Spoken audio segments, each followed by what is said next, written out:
Hey everybody. Alex, how you doing? Thanks for coming to the stream, folks. Special Saturday edition. Hey, wee Willie. Got a little time today. My wife's going to be out of the house for a couple hours, so I figured I'd get an extra stream in.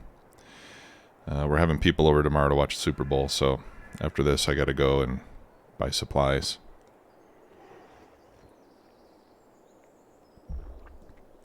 But, yeah, nice to get some extra time on no man's land.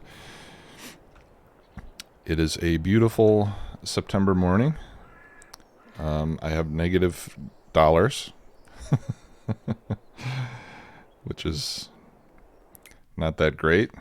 So I'm hoping we might be able to sell something here real quick to make a few bucks. Yeah. Well, I got some eggs. We can sell eggs, and I think there's some bread. Yeah, I'm still planning to stream tomorrow as well, so this is an extra one. All right, so let's first start off and see if we can get ourselves into a positive balance with the bank. We'll take the eggs and the bread to the shop. Whoopsie daisy. Watch out for that fence. I did manage to finish up with the silage, so we'll take a look at that. You know, in the last stream we were harvesting all the corn, making chaff out of that. Yeah, we'll take a look at that in a second. And looks like we have wool. Well, we take the wool over to the tailor shop since we're heading that way.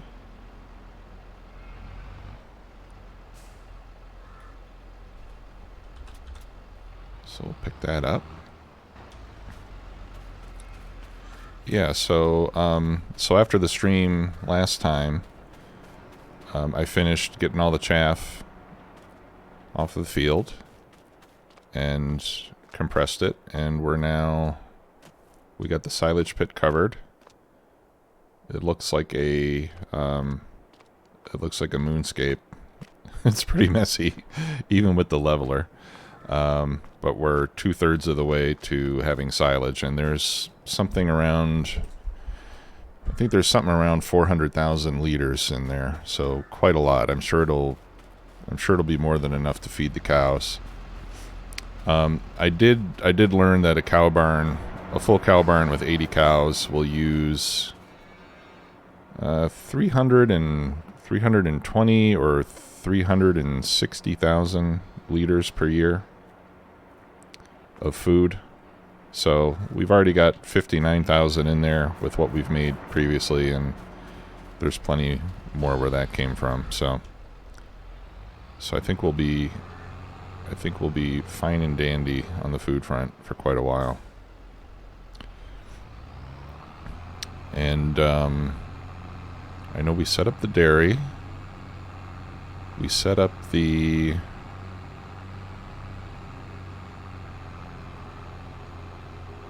sugar mill. So I think we're pretty much all set to start making cakes this year. I think that grass might be close to harvestable, but we don't really need more grass at the moment, so I'm not gonna make it such a big priority. But yeah, let's drop off the wool, and then let's see if we've got... Actually, we do have bread, don't we? Let's check here. Yeah, we're making our sorghum. Yeah, we're cranking out bread. We are cranking out bread. Oh, we're out of wood. So we might want to do some more forestry sometime soon, so that we can keep the furniture shop producing. You know, I think the furniture shop and the sawmill has more than paid for itself. So even if we, you know, even if we don't use it again, at least we have a convenient place to dispose of wood. But we do have a massive loan to pay off, so I'm thinking we'll probably want to get all of our production chains active.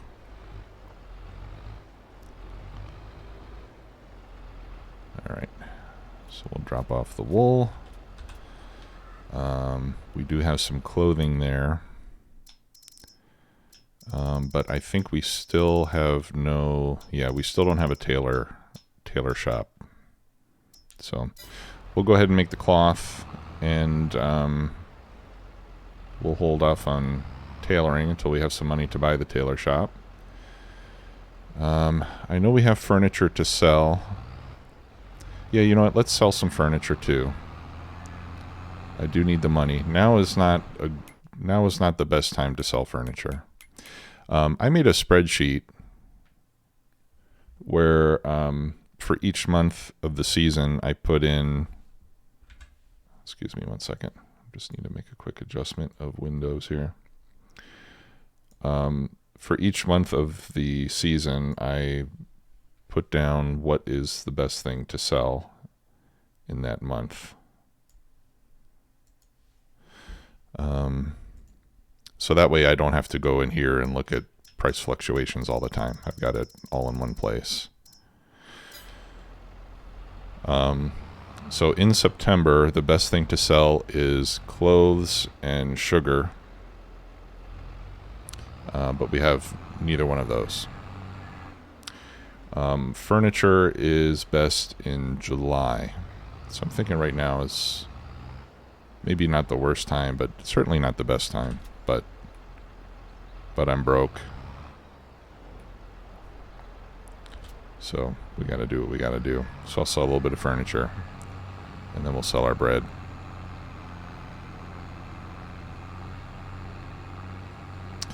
Hey, Faith-Based Farms. Yeah, bonus stream today. And we're getting ready for our sugar beet and soybean harvest, which is coming up soon. And I think September, I think right now will be a good time to... Here, let's pick up some of the bread on the way there. September will be a good time to plant some barley for next year's chickens. So I think we'll get some planting going, some seeding. Oh, you know what? I think I should drop off my eggs here, shouldn't I?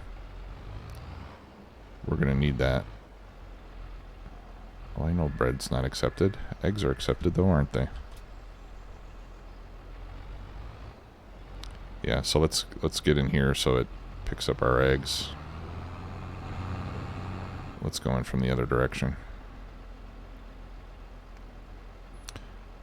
Hey, Osiris, that's awesome. Yeah, thanks. Thanks for giving it a chance. Hope you like it. I also ordered a coffee mug and... Oh, what the heck. This is a mess. Hang on, guys. Let's get rid of that. Okay. Eggs are picked up. We'll pick that up here in a second. Yeah, I ordered 2 of the t-shirts and a coffee mug. They'll be here. They shipped already. They should be here in a couple weeks. I'm assuming they're coming from overseas. And once I get them, I'll sport them here on the stream in case anybody wants to see what it looks like.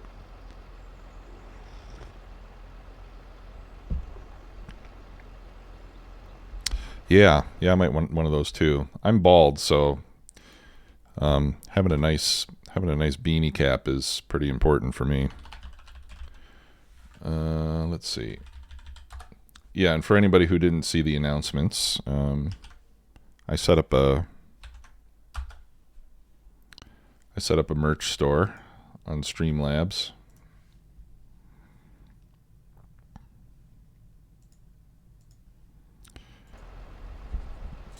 In case anyone's looking for some Tuplex branded gear.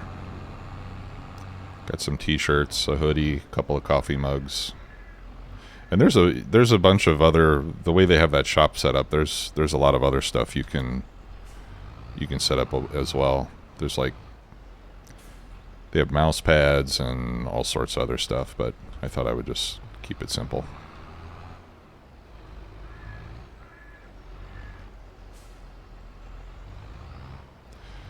Oh, hey, Wee Willie. Yeah, I have talked about it before. I don't mind covering it again. I think you may find the story a little disappointing. Essentially, there's not much meaning behind it at all. I used to play Diablo 2 quite a bit. My brothers and I all played it. And my brother created a barbarian in Diablo 2, and his name was Tuplex the Oppressor. So he just made it up, and I really liked it. And ever since then, I stole the name from him, and I've been using the name Tuplex as an online identity for years. So yeah, I wish there was something more clever that goes along with it, but no. Okay, so one thing I did find in used sales after the last stream was done is this Flegel Ruby thingamajig. And this is used for turning sugar beets into chopped beets. Okay, but since then, there's also now a mod. I don't know if you guys remember one time I was saying there really ought to be a machine that can... Oh, it's not going to show up here. There really ought to be a machine that can turn sugar beets into chopped beets. And someone must have been listening, because now there is one. And it's based on the rock crusher or whatever. The debris crusher. Let's see. Can I find it? Here we go. Yeah. So now we have this building, beet pulp production. So I think this is what I'm going to use to turn the beets into beet pulp. Chopped beets. Okay, in used right now, let's see. The only thing that really attracts me here is this guy.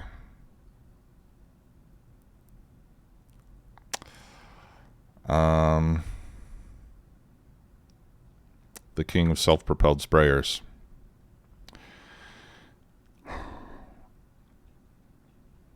I don't know. I'm not... Listen, I'm not gonna ask Alex if I should get it, because he'll just say, I don't know, is it expensive? Yeah, well then you should get it, you know. That being said, a self-propelled sprayer would be awfully nice to have, because then I could get rid of all this junk, and I wouldn't have to worry about having narrow tires and all that other stuff. Right? So I think I'm gonna, yeah. See, I knew it. I knew Alex would be on board. So let's just borrow another few $100,000. Yeah. Well, you know, the maintenance fees are not going to be bad because I'm buying it much less. I'm buying it for almost half price. So the maintenance fees are going to be half of what it would be if I had bought it new. I mean, once a new one reaches the same age that this one is now, the maintenance fees would be almost double, because the maintenance fees in the game are based on the actual purchase price, not on the original value of the game or the vehicle. So, all right. So I need 260 grand.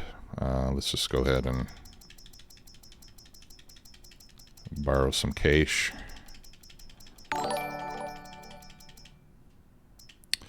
Nevin, thank you for the resub, my friend. 14 months. I appreciate that sincerely. Let's sell this. I'm not going to use this. And I think I might sell that. I think I might sell that telehandler too.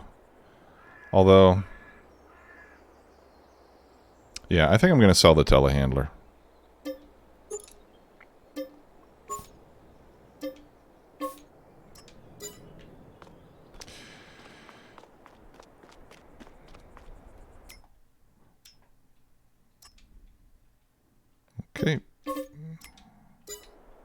And there we go.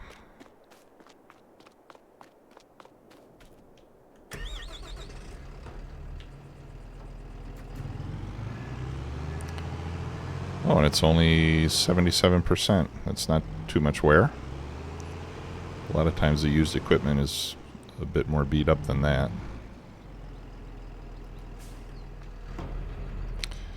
But let's throw a quick repair on it and get it up to snuff. There. So then we got ourselves a nice self-propelled sprayer. This thing will absolutely devour the fields.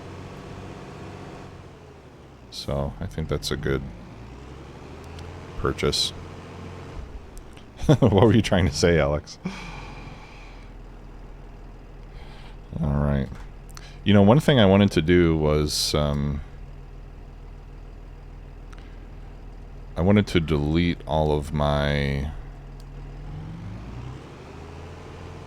What? No. I wanted to delete my AutoDrive courses and recreate them because I'm not really happy with the way I have them tossed together right now. Where are you going? I want you to go to the farm. So if you guys indulge me in that a little bit later on, the only way that I know how to do that, unfortunately, is to, well, I don't know. Do you guys think I should keep this thing? I don't really need it. No, I think I'm going to sell it. I'm not really dealing with bags and pallets and stuff anymore, you know, so I think we'll sell this.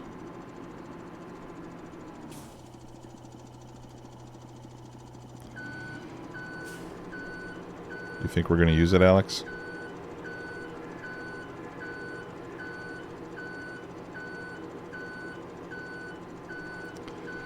Oh, hey, Nevin. Yeah, I have not played Captain of Industry before, I don't think, unless it's one that I'm thinking of that I did try out, but alright, we'll keep it. Alex says keep it. I have played Dyson Sphere on stream, although I haven't played it in quite a while. So it's a possibility, but more than likely I'll just be doing a lot. I'll be doing a lot of farm sim in the immediate future, and I do have a half-finished Factorio base that I need to get back to at some point. But yeah, I'm definitely open for suggestions for other games to try.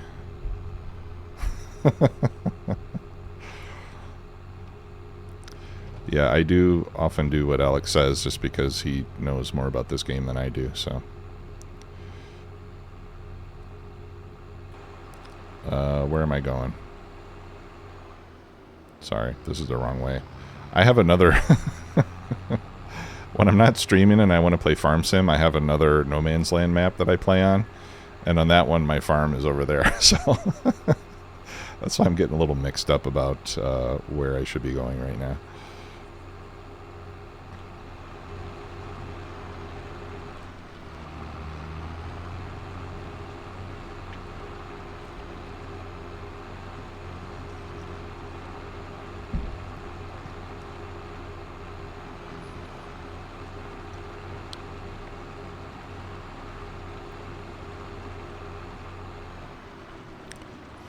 Alex, I'll keep heeding your advice as long as everything turns out okay. Oh, but what I was going to say about AutoDrive is the only way that I'm aware of to erase what I have right now is to exit the game, delete the AutoDrive files in the save game folder, and then restart it. So if there comes a time during the stream where I decide to work on AutoDrive stuff, then that's probably what I'll have to do. I need to get rid of some lettuce. Now, up until now, here let's start seeding some barley, and then we can chat while that's going on. I think I want to merge these two fields, and we'll perhaps at some point even buy field 28 and expand into that so that we have another ginormous field. So I think we'll put the barley over here on this field now on 25 North. So let's get that going first of all.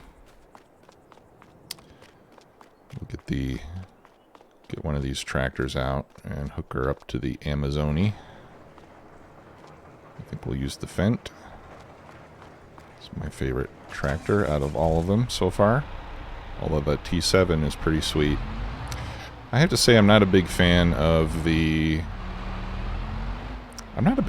tracked trailers.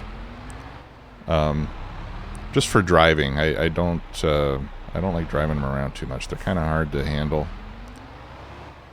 The ones that are on single set of tracks, like that Challenger,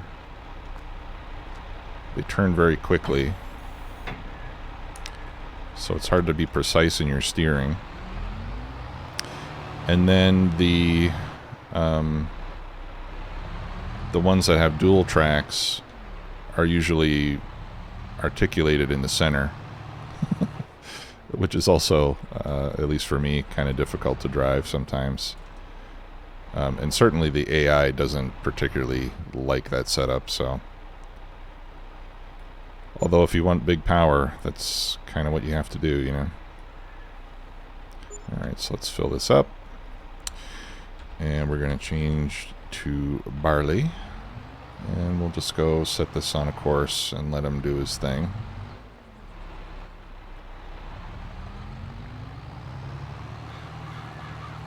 I should probably ask Alex, is it if it's okay that we do this right now? I forgot to ask him. I'm just kidding.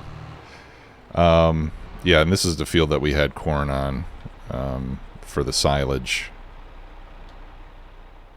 But I don't think we're going to need to do... Well... Anyway, we should probably reserve at least one of these fields for more corn if needed. But we have a boatload of silage. Or we will once it's ready, so... Alright, now let's see. Do I already have a course for this? 25 North. No, I do not, so we'll have to make one.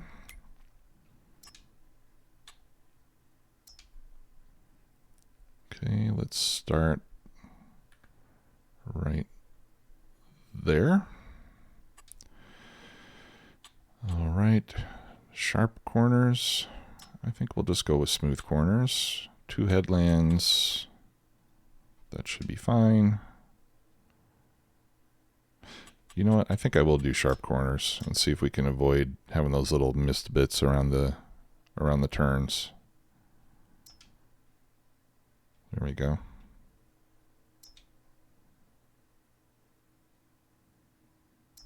All right, let's try that, and I'll go ahead and save it.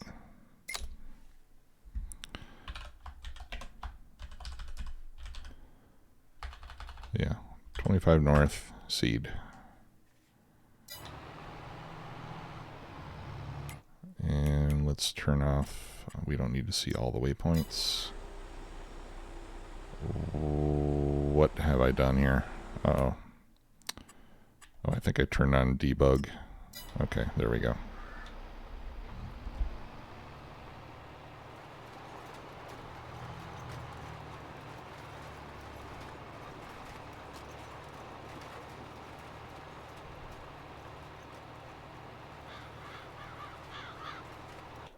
Okay.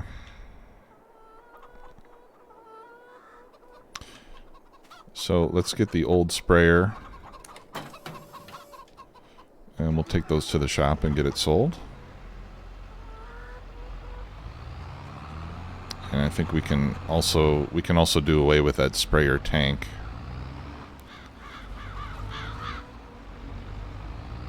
Because I do, with my gooseneck trailer, I can do sprayers.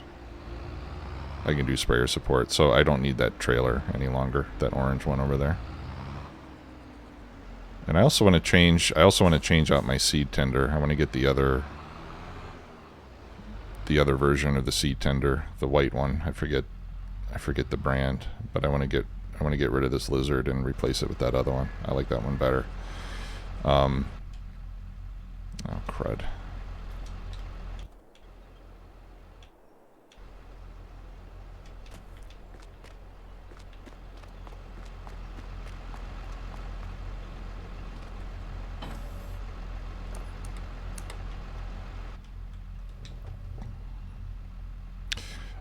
The other one carries seed and fertilizer, 4,000 of each, whereas this one can only carry one at a time. But what I like about the other one is that they made it so that the pipe doesn't clip with anything, so it's a lot easier to use it. So that's why I want to use that one instead. Okay. So I'll put the herbicide in our liquid storage over here.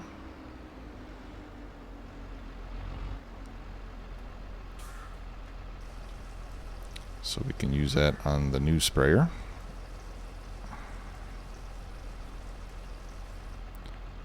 Unverfirth. Okay. Yeah. Yeah, that's tough to say.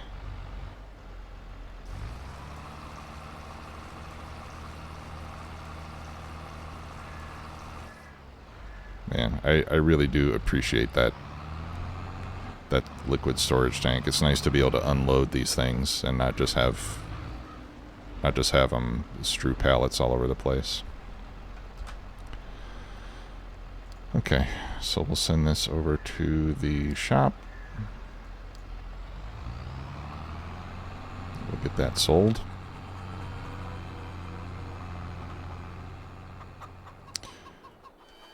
Okay. Let's check on our guy here. Yeah, we do need more sheds, for sure. I've got way more vehicles and equipment than I have shed space. I guess it's a good problem to have. You know, we'll use the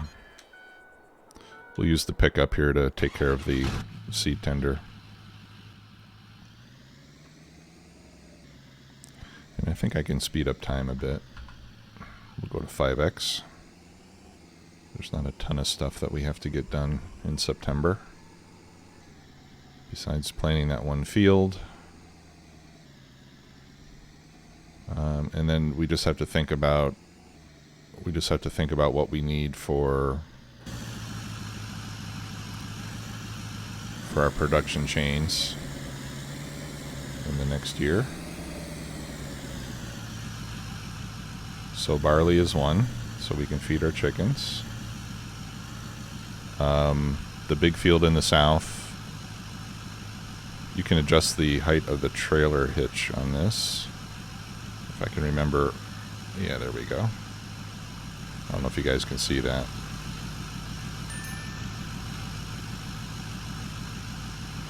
So you can get it to the right level. Unfortunately, what I'm finding though is that with this truck, it doesn't always allow you to control the functions on whatever it is that you're towing. And I guess it's just because you don't have, I don't know if it's a bug or maybe it's trying to simulate the fact that you don't have all the appropriate, power and hydraulic hookups and whatnot.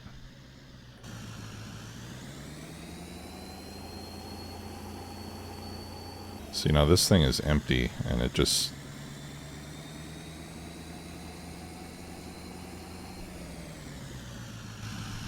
It's like I can't pull it. Ah, there we go. Okay, so this is one of the few things that you can hook up to.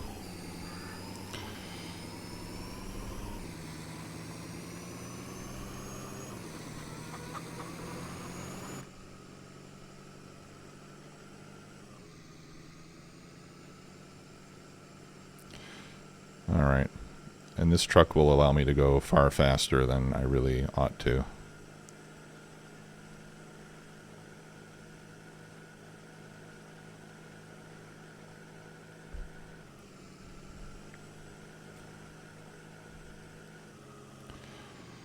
Now, one thing that I'm endeavoring to do when I have some extra time is I'd like to take that gooseneck trailer mod that goes with this truck and see if I can put auto load on it so I can use it to move pallets and stuff.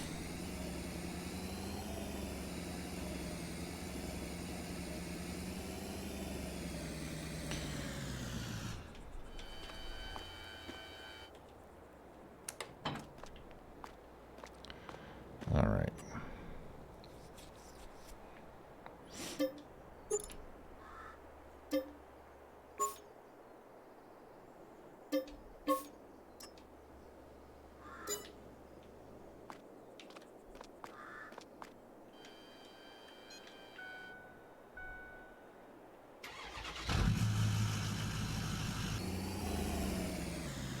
Okay, now let's buy the replacement.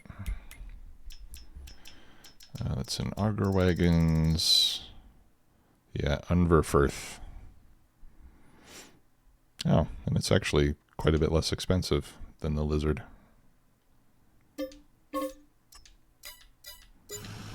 Right, so the problem I have, even though the pickup truck here is ideal to pull this seed tender in terms of size and weight, what I found is that I'm not able to open the cover on it, which means once it's empty, I'm kind of out of luck. Tongue height looks about the same. So.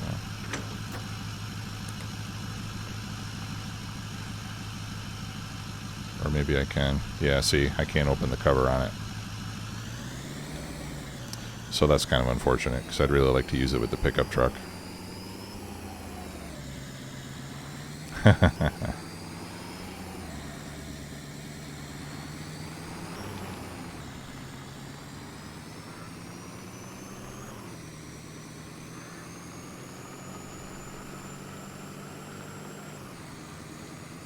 Yeah, so I don't know what the problem is with that. I'll have to, I don't know.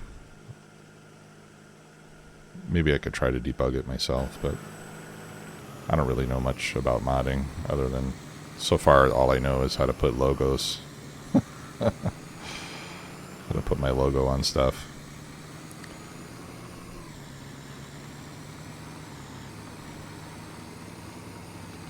So what I could do is just hook it up to a tractor, open the cover, and then just leave the cover open.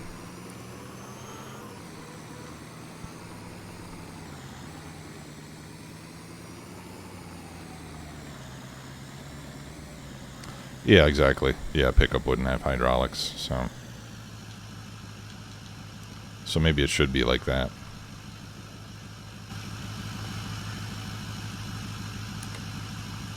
Although this looks like, yeah, I guess this would have to have, well, okay, so it looks like it's got its own little motor.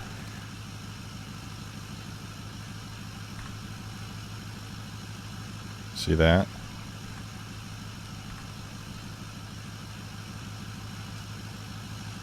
Yeah, so the cover could be electric.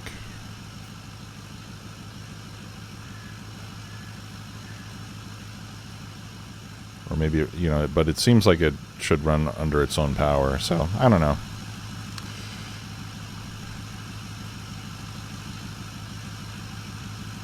And now I can't do anything with it. Alright, let's try that again. There we go. Okay, so I guess I just won't be able to use the truck with that. Oh well. Alright, now let's take this, and we'll sell this one too.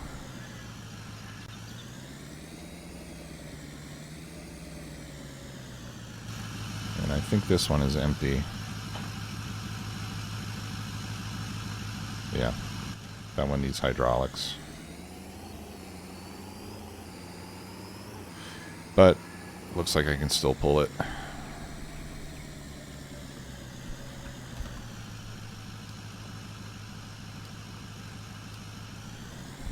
Okay, so we'll send that one to the shop.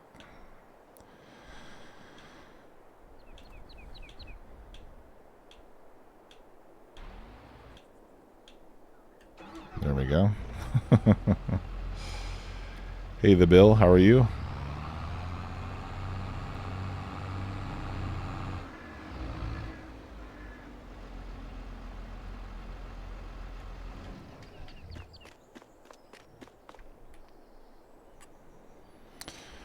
All right. Repaint and sell. Repaint and sell. And we'll go ahead and repair the T7 while we're here. Yeah, so we'll use the T7 for the seed tender.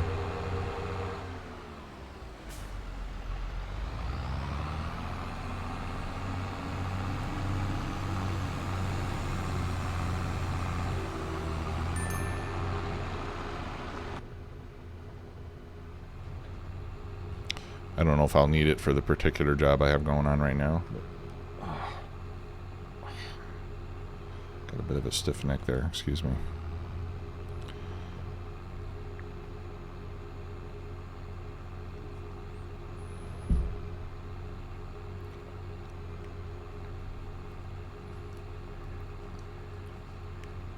Yeah, so for that seed tender mod, I think it would be cool if they made it to where you could, you could pull it with a pickup truck and then you could get out of it, go over and manually start that little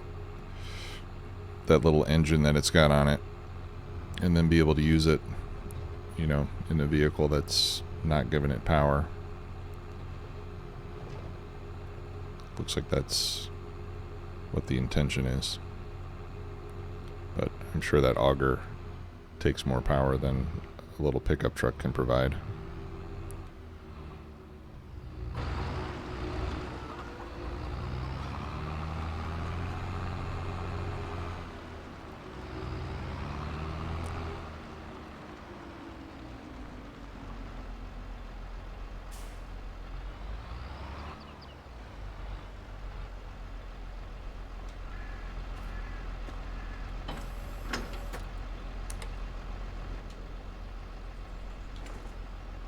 There we go. Oh, you're kidding me. Okay. All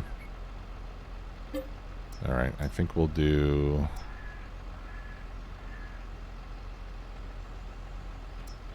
I guess we'll do fertilizer in front, and we'll do seeds in the back.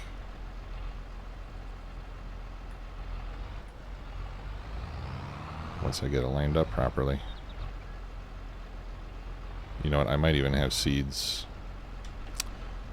I might have seeds in my silo. What do I have in here? Yeah, I have a lot of seeds in my silo. So let's not buy any more.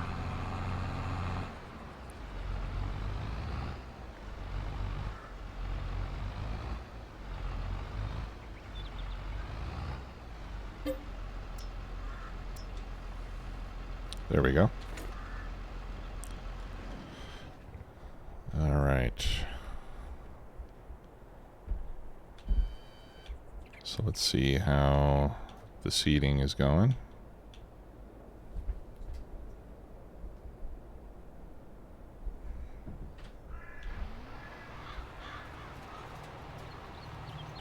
Okay, looks like we might be able to finish without more seed.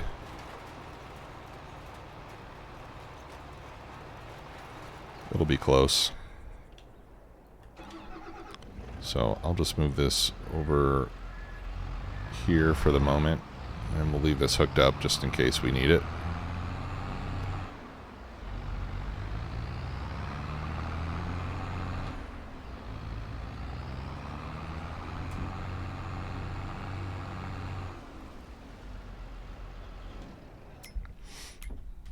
Okay, and let's take a look at the field, see if we need any additional fertilization.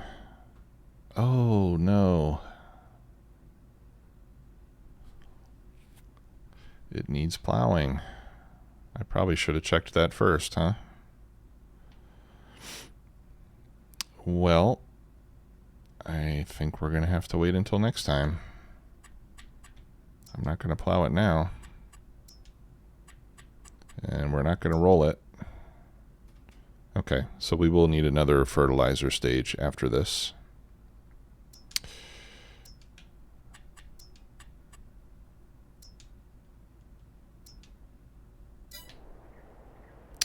That's a bummer.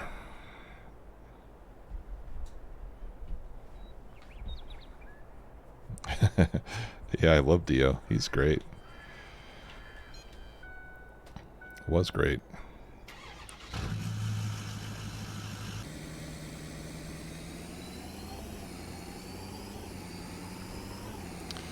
Oh, and then you know what? We're going to need to figure out a way to get the silage out of the bunker. So we have a couple options. One, we could buy ourselves another vehicle, like a front loader, or we can get some conveyors.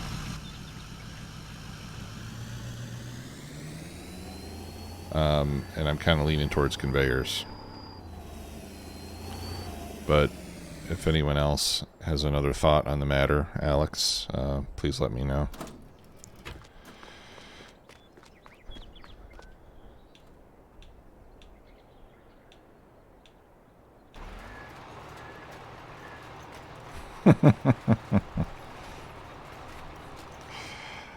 Oh, man.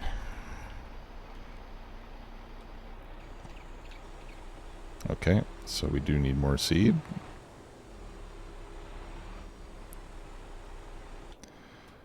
Okay, I'll take a look. Of course, there's like a dedicated vehicle just for that. So now I'm going to have 2 dedicated vehicles just for moving silage around. All right. So we extend the pipe, and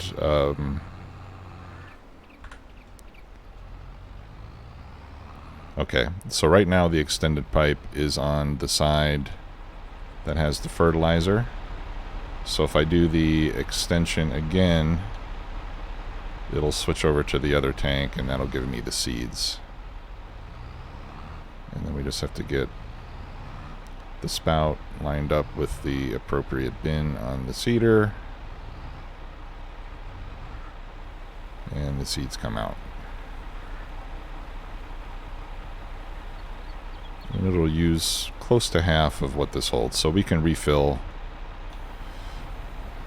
With this seed tender, we can refill the vehicle twice before we have to refill it, which I think is fine.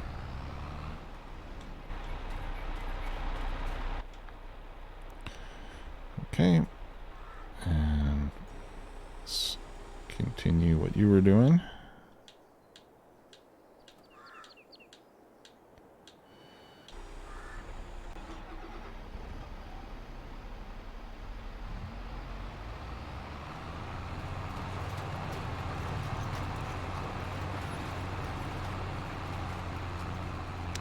Yeah, I've used conveyors in the past.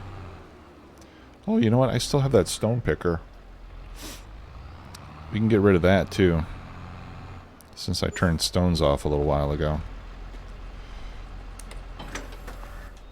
So let me take that to the store and sell it.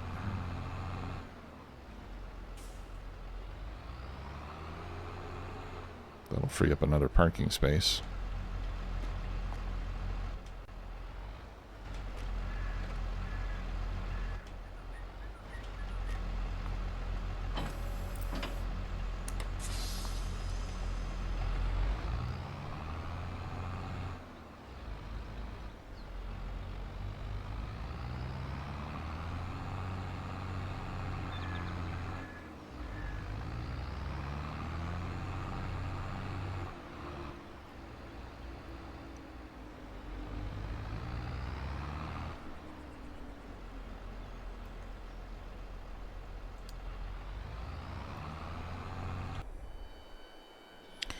Okay, so let's look at this. Yeah, I'm not. What? Okay, yeah. So this machine is designed to pick stuff up off the ground and run it into a conveyor, right?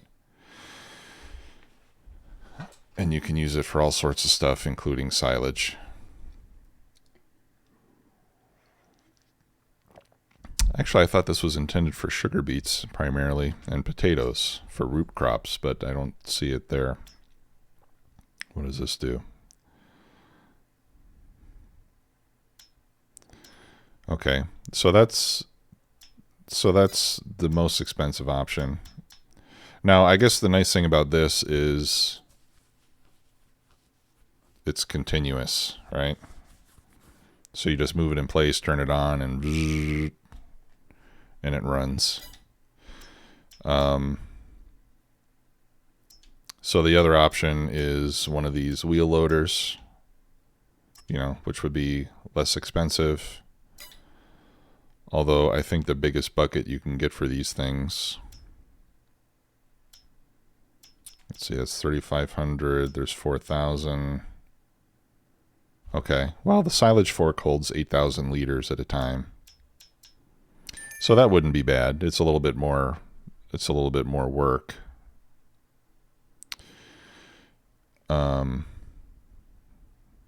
But less expensive, right? And then the other option would be, and the cheapest option would be a conveyor, which one would it be? I guess it would be this one, right? I'm not sure if this one can pick up off the ground or not. I don't think so. So I guess it would be this one. So this one can pick stuff up off the ground, and then I suppose you could then connect it to this conveyor, which you could move around, which does sound a bit fussy. The lizard and the quantum.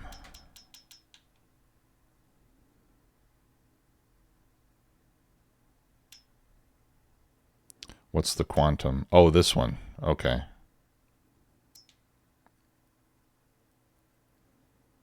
Okay. So the lizard defeated on this, and then this one you can move around. Yeah. So that's a solution that costs $40,000. So I think I'm inclined to try that first before we buy more vehicles.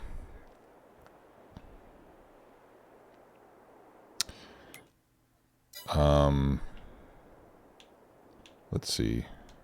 Let's see if when is our silage going to be ready? In fact, I could even lease it. I could even lease them first just to make sure that I'm not going to have a terrible time with it. Although they're not that expensive. Yeah, for those I think I would just buy them and try them out, and if I don't like them, we can sell them and get something better or something more expensive.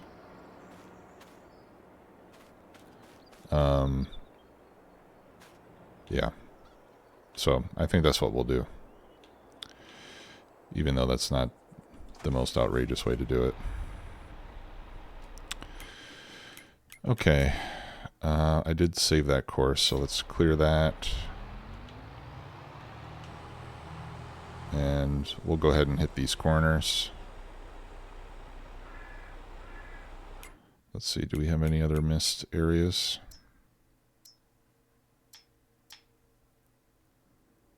Yeah, we'll just hit all the corners.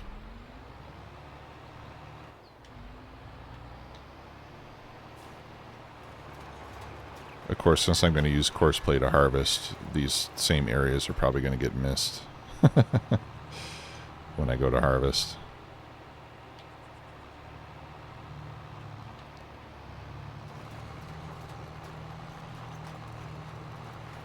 The belts are slow. Okay. Yeah. Well, let's just try it. I haven't used them yet in 22.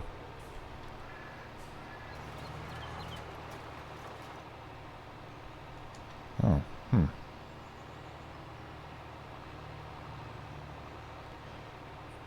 And then later on in the game, when the loan's paid off and we have more money that we know what to do with, then I'll go for one of those other options. Unless we just find the belt to be too much of a pain in the butt. In fact, the more I think about it, the more I think maybe I should just go with the wheel loader.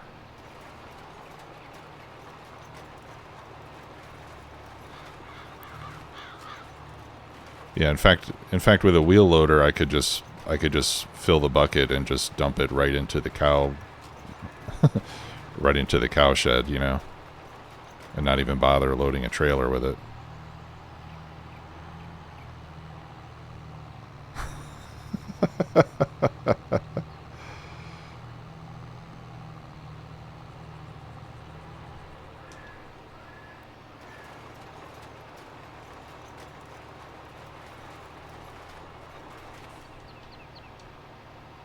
Does anybody remember what the capacity of the cow shed is?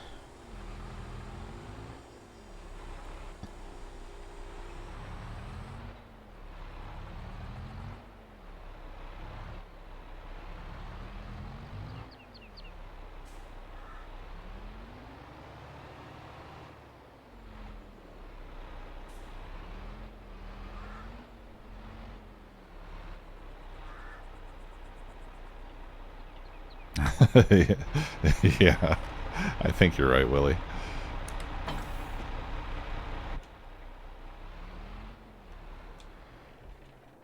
What is the capacity of the cow barn?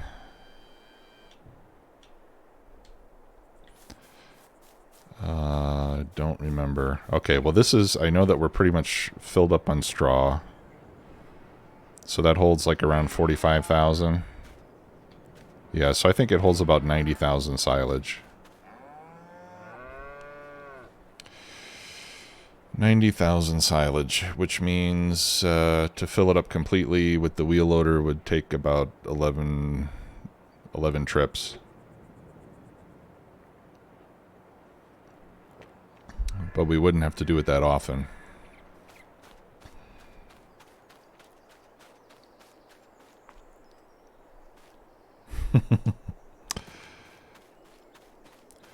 So Alex, will that mouse thingy fit inside the bunker? You know what? Let's lease it. We'll lease the mouse, and we'll see how we like it. Okay. How does that sound? We'll lease it and try it out. And if it's super cool and super easy, then we'll continue with that thing. In fact, we might even get lucky. I've noticed on my other No Man's Land map, I have noticed that when I lease stuff and return it, not every time, but often it shows up under used equipment after that. So we could get lucky. We'll lease it, return it, and then maybe, maybe it'll show up used. And we'll get it for a nice discount.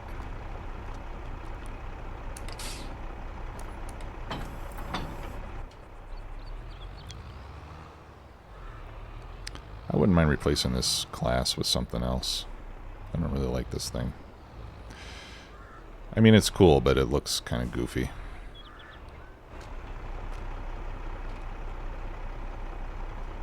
I wonder if I can modify it and take the tracks off.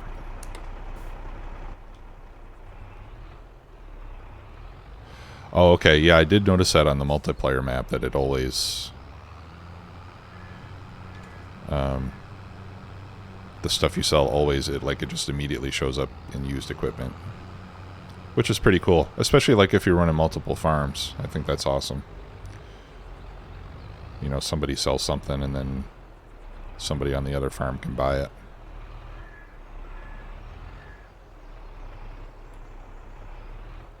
Go ahead and refill this.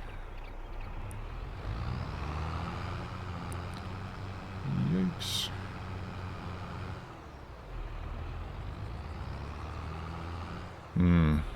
Yeah.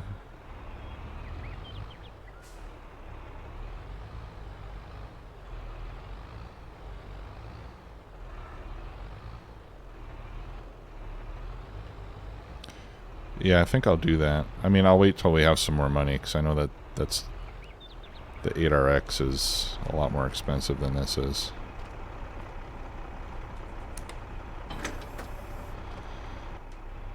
Alright, so in the meantime, let me see if I can just give this thing 4 wheels instead.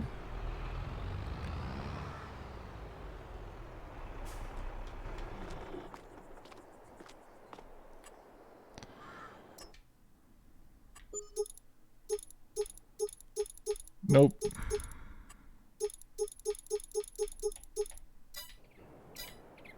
Okay, well, yikes. What is the value on that thing? Ugh, it's not even worth much right now. Although if we sell it at the shop, I'm sure we'll get, it'll probably be somewhere around 100,000. But yeah, these, due to the age on this thing, it's, selling this is not going to be anywhere near what we're going to need to buy the John Deere. Okay, let's see. What else we got going on here? Yes. We got to sell the rock picker. And there's a few rocks in it. We might as well sell those first. And then I think I'm going to... Oh, I guess I can't sell the rocks here. I do have that lime station over there. I think I might get rid of that too, since I can buy lime on the farm. And I have a mod... I have a mod installed that I think allows me to put lime in my auger wagons. Because I think I have it installed. We can check that.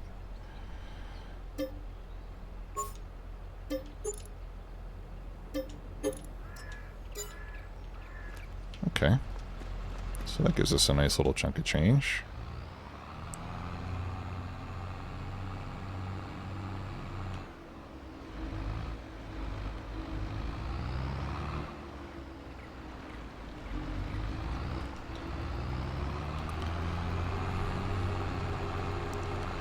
Alright, so speaking of mods, you know, one thing, what we've been doing on this map with our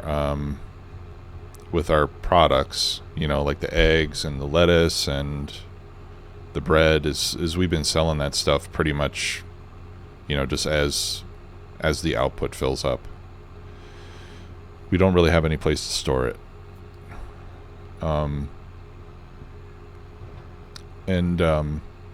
On my other game that I was messing around with, that got me thinking, it would be cool like if we had a warehouse building where I could just take all this stuff and I could store the pallets somewhere, and then I can just wait for the 1 month out of the year where I get the best price and then sell it all at once.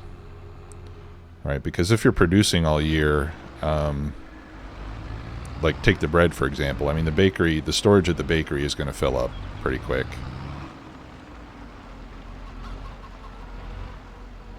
So the bakery itself won't be able to hold a whole year's worth of bread, which means that you would have to unload it, put the pallets somewhere, and then so that there's more room for the product to come out. So, so I started looking around on the web, and I did find a warehouse mod. And it's, I'll show it to you here in a minute. It's kind of like a production building. And basically it's just pallets in and pallets out. So So I've been using this on my other map, and so what I did is I set, so anything that comes in a pallet, it'll take as an input, and then it'll output the same thing in pallets as a product. There's no production cost.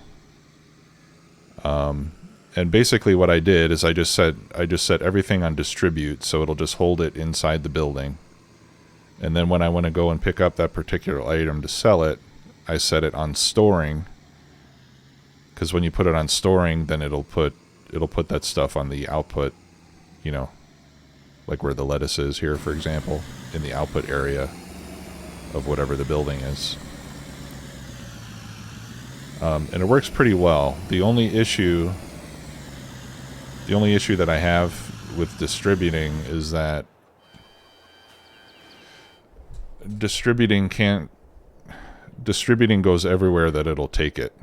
Like, you can't tell it just, for example, sugar. I can't tell it to only distribute my sugar to the bakery. It's also going to send sugar to the dairy, because you can make chocolate from sugar. So that could be something of a problem. But you could, I guess, if you decide just to live with that, you can just, you know, once all those things get filled up, then it's only going to go where it's needed, you know. Let me show you the mod. Now, the downside to the mod is that it's very expensive. It's 350 grand.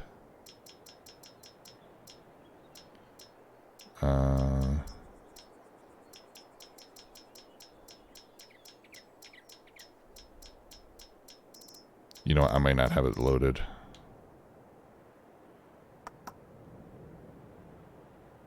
Yeah. I think I don't have it loaded on this map. But it's $350,000.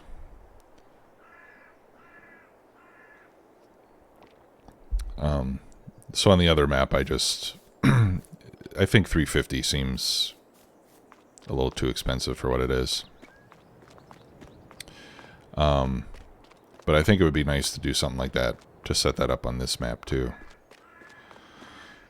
Let me know what you guys think.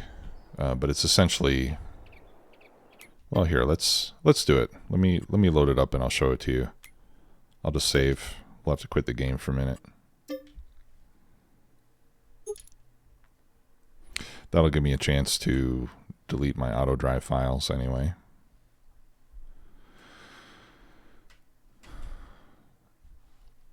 We may have to suffer with a black screen for a few minutes.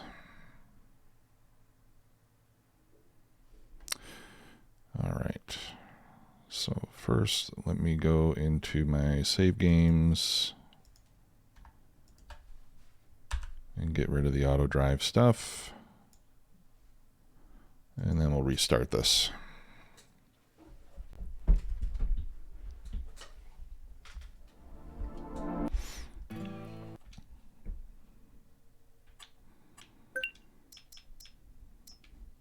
Okay. All right, let's see if we can find it.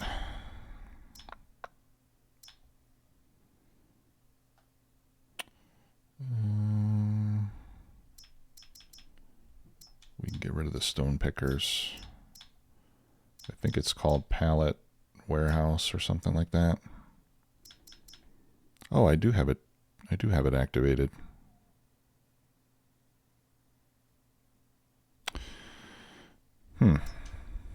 Okay. Oh, hey, Alex. Hey, Jim. How are you? Glad you could make it. Mom's doing great, and they are too. Hope you're doing well.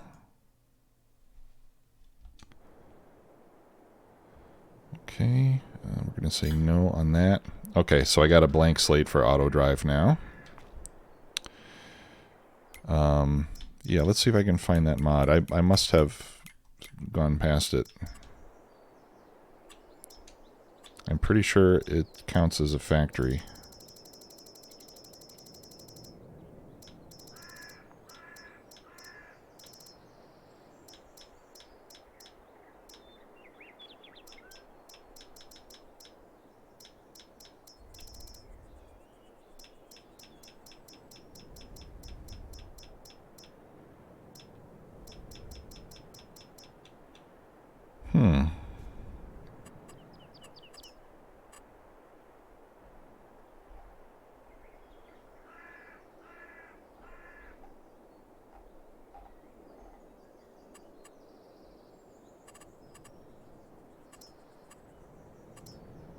Is it a selling point? No. I can't find it.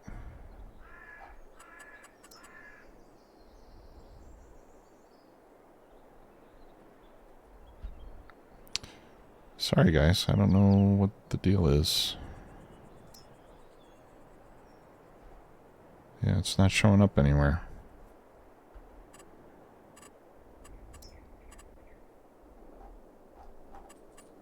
Maybe it's a silo.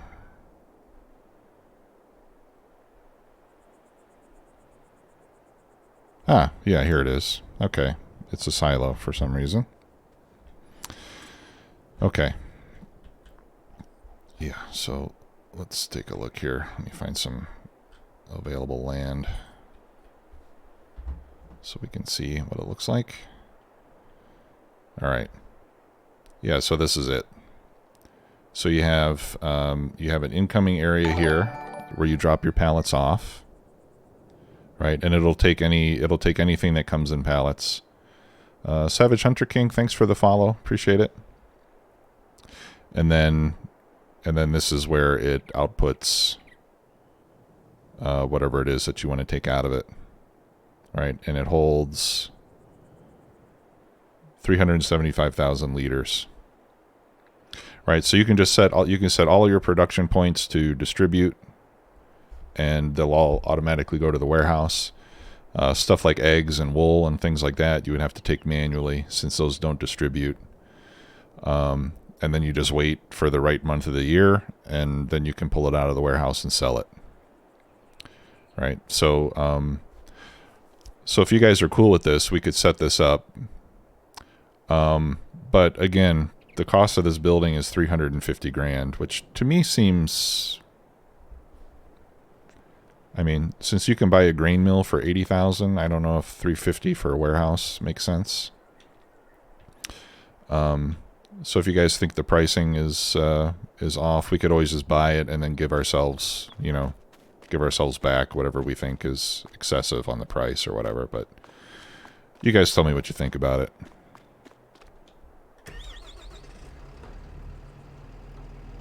If you want us to set that up or not. It would certainly be a good way to make more money, since it would be convenient to store things until the best time to sell. I think I'm going to have to just park this in front of the weeder for now. Or you know what, I'll put this in the shed, and we can leave our old tractors outside if we have to.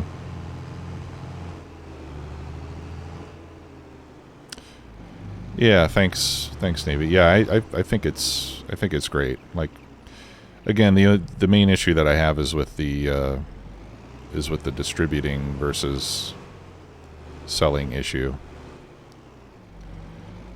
right? And on that warehouse, if you set it to storing, then it's going to end up coming out on the unload side, you know, where the pallets go out. So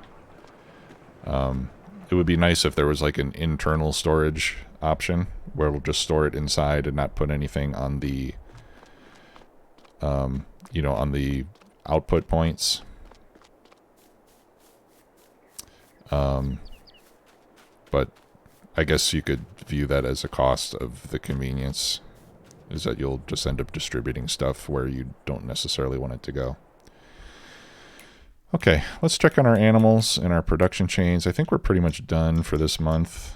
I don't need to plant canola or wheat. All right, we're still making flour. We're doing okay over here. Oh, you know what? One thing we do need is we need a tanker. We need a tanker with which to move milk.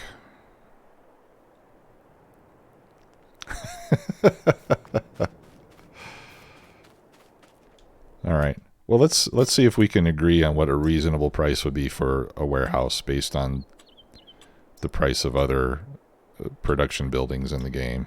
Okay. So here's a tailor shop that costs $100,000. The cereal factory costs 110.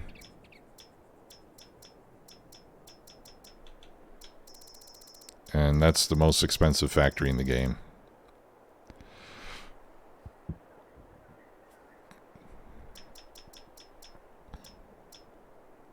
So if we make it the most expensive thing ever, 150, I could live with 150.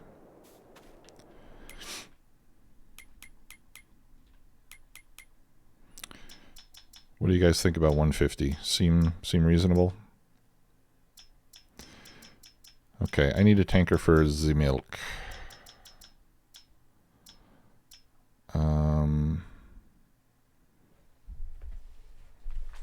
Okay, so we'll set that up and we'll charge ourselves 150 for it. Yeah, 350 does seem like too much. That holds 32,000 liters. Yeah, I think this is what we ought to go with.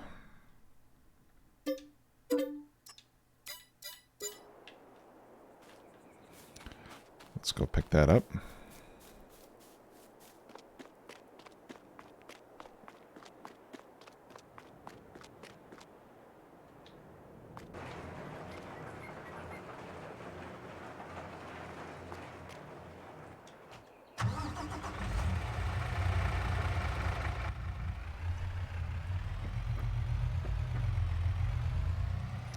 And we'll take our milk to the dairy.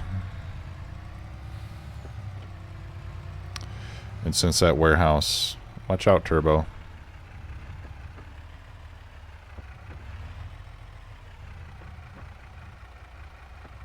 Thank you.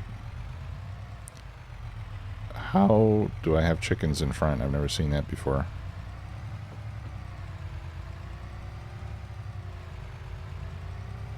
Hey, thanks for your service, guys. Navy AT1.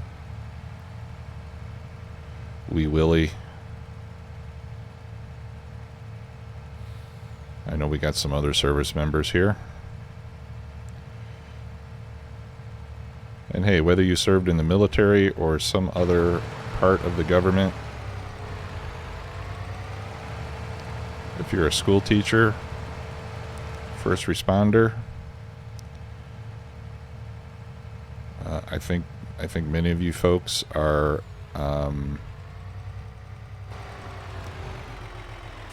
underpaid for what you do. So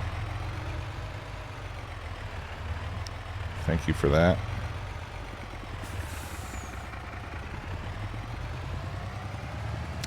I think our current economic system, unfortunately, takes advantage of those who have a passion to help others.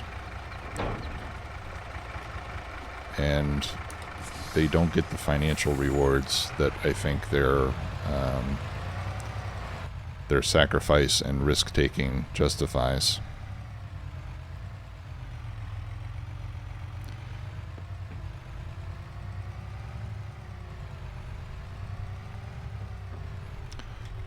And that's the last political statement I'm going to make today.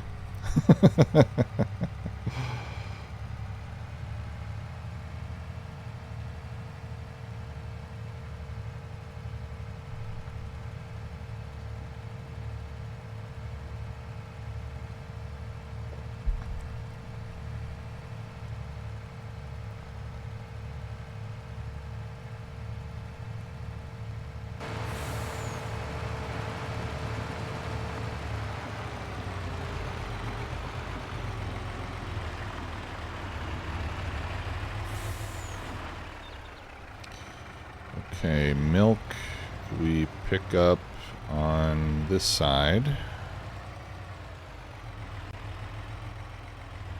I should really have a driveway over here, shouldn't I?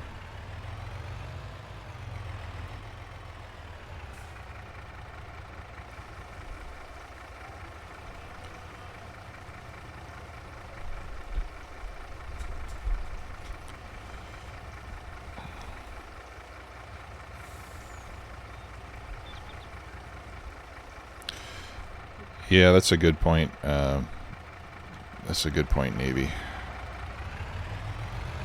Yeah, if you can managed to retire from some of those professions. Those are military and teaching and so forth. Those are some of the few professions where you get a pension and all that kind of stuff.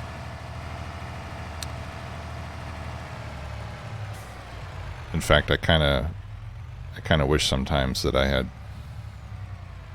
joined the military myself and done my retirement before I went on to a civilian career.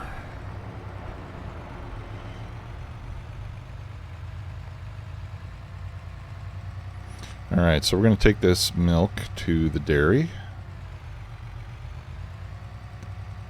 And we're going to start making butter with it. And then the butter is going to get distributed to the bakery, which will be used to make the cakes. Oh yeah, no kidding.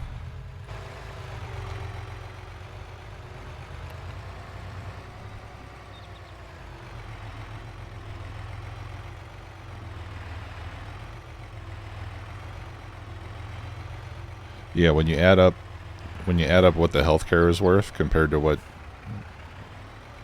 you have to pay for insurance in this company or in this country, talking about the US specifically, it's worth a lot. Okay, how do I unload here? There we go. No, the hedges are fine. I think I did leave myself enough room here, thankfully.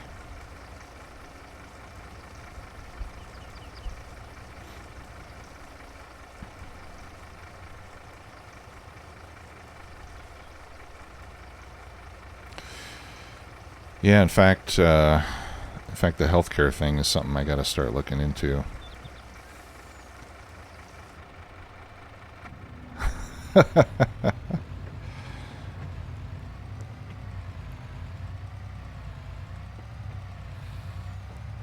Yeah, I definitely do not want this channel to become political in any way, but we're just talking about healthcare benefits and stuff. I don't think that's political.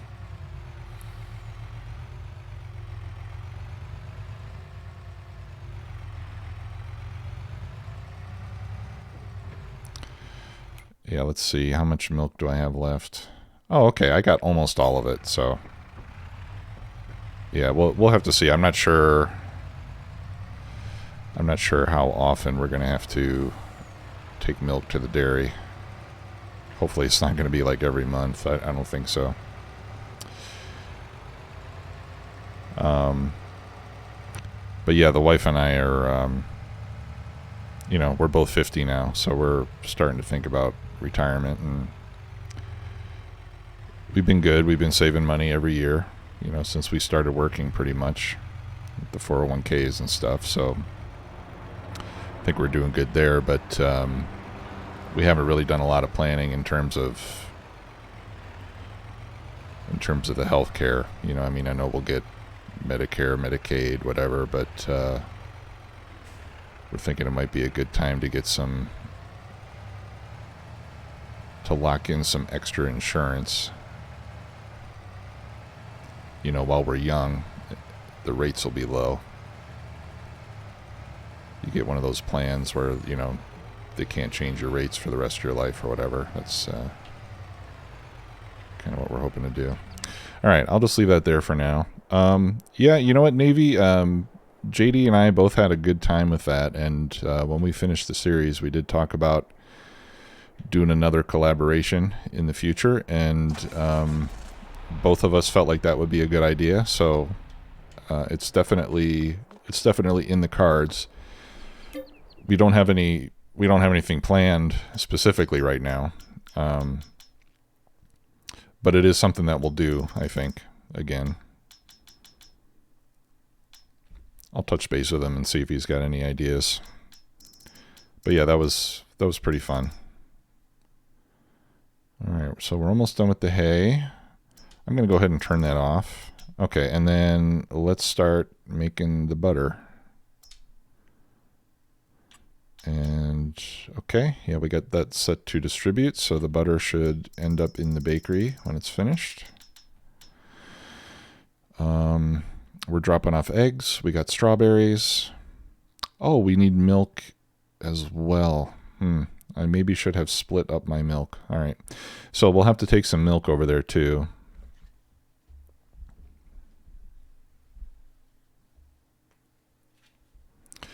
Yeah, that's a good point, Alex.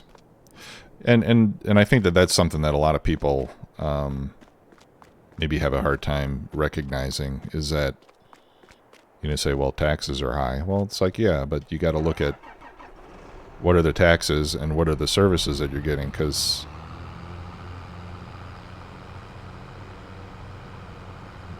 nothing's free. I mentioned that before in another non-political stream. Nothing is free in this world, right? If you want to be taken care of, you're either going to pay for it out of your own pocket, or you're going to pay the government and they're going to pay for it. I mean, somebody's got to pay for everything. So, like, I used to work for a company that get this, it's an American company with like over 100-year history. I'm not going to say what company it was, obviously, but that made a product that's easily recognizable in the marketplace and had been doing so for about 100 years. At one point, they decided that, hey, you know what? Our headquarters is now in Switzerland because corporate taxes in Switzerland are low. So they moved the CEO and a couple of the other executives to Switzerland, and Switzerland became the corporate headquarters. Right? So, say what you will about that. But like I said, a certain number of the officers of the company had to reside and work in Switzerland in order for them to be able to do that. So, so the department that I worked in was under the COO, and you know, he would visit us from time to time, and we would talk. And he was telling us about how high the taxes are in Switzerland. You know, it's like 60-70% or something. And this is coming from a rich guy, by the way. And he said, but it's totally worth it. He's like, everything is paid for. You know, you need healthcare, you need, you know, services, public transportation. He says, I walk out of my house, I walk a quarter of a mile, I get on a train to go to Zurich or anywhere I want in Europe, you know. So it can be done, you know, it can be done, and you still have a high standard of living. Even though taxes are high. Okay. What was I going to do here? I think we're pretty much good. Oh, yeah, I wanted to check on the food for the animals. Cows have food. Sheep are doing okay. And chickens are fine. Okay, so I think we can go to October. And we'll see if we have any money at the beginning of the month after we pay our interest. Yeah, let's get up at 8. All right, so October is good for selling milk, cake, butter, cheese, and raisins. I don't have any of that stuff to sell because I haven't made cake yet, and everything else I need for the cake. Oh, you talking about the old stream, Alex? I haven't looked at the new version, but I did play the old stream on previous versions of the game. Pretty nice game, or a pretty nice map, I mean. Okay. No, nothing we really need here. Okay, so we can harvest soybeans, and more importantly, we can harvest sugar beets, which is going to be exciting. And I'm going to need money to lease the equipment to do that.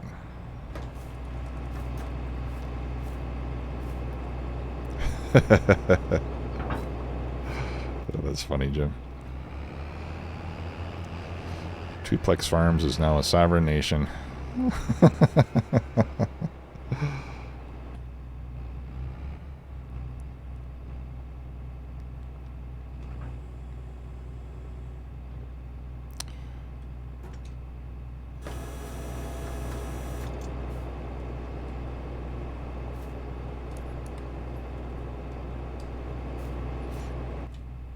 Taxes are low, but there are also very few public services available. So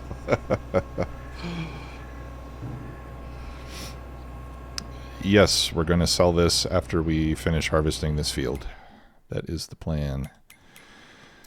All right, so this is field. This is 25 south. Whoops. And okay, I don't have a course saved for the harvest.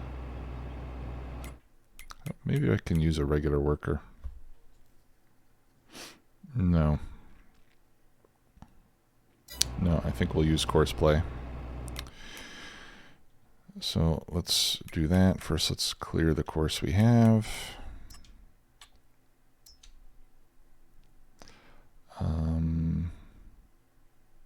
Yeah, let's start here and go clockwise. Course play likes it when you go clockwise. We're going to do sharp corners. We'll do 2 headlands. And I'm going to tell it to ignore the island. Just because I flattened it out and there's nothing in the way. So it'll just run over it. That'll make the job a little bit easier.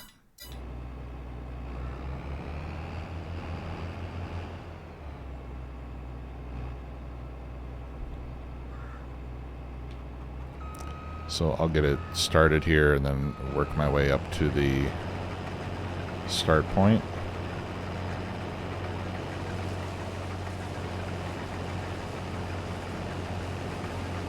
Okay, and there's nothing special planned for the soybeans here. We're just going to sell them.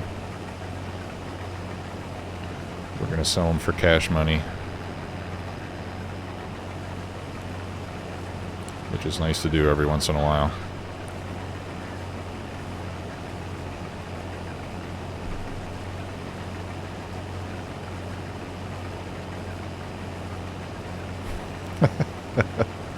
Hey guys, stop making my bot angry.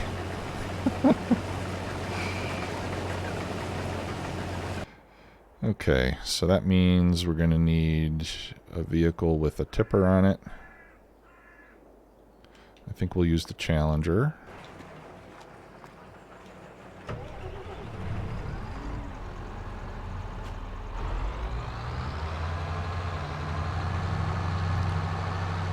And I'm going to use... I think I'll use the auger wagon for the sugar beets, I think. No, you wouldn't run sugar beets through an auger, would you? Alright, we'll use the auger wagon for the soybeans.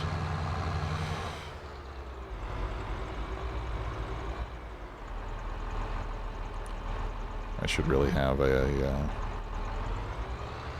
one of those dedicated sugar beet collectors. Maybe we'll lease one of those too. I don't have enough money to pay the lease costs, so hopefully we'll be able to sell something today.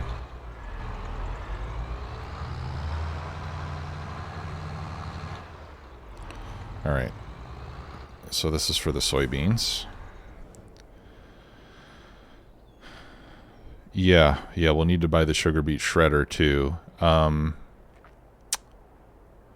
I'm just thinking what would be the... Or I'm thinking where would be the best place to put that.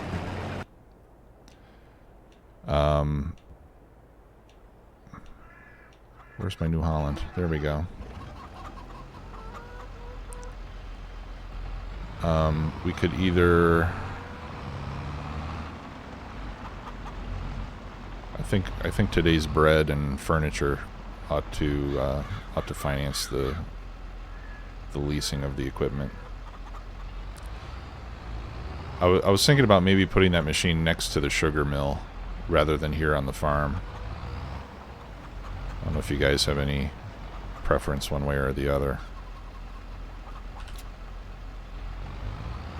Okay, yeah, that sounds like a good idea. Yeah, we'll look over there. I'll either put it there on the rock crusher or... No, I don't need anything over here. I'm not going to bother with wool right now. Or somewhere close to it. Or maybe right next to the sugar mill. I'm not sure what the capacity of that thing is. So I also have a mod that gives you a storage point for root crops. Kind of like a silo. It looks like it's a newer mod. It kind of looks like a manure thingy. You know, like a bunker. But it has, the nice thing about it is it has its own unload point, so you don't have to use special equipment to get the sugar beets out of it.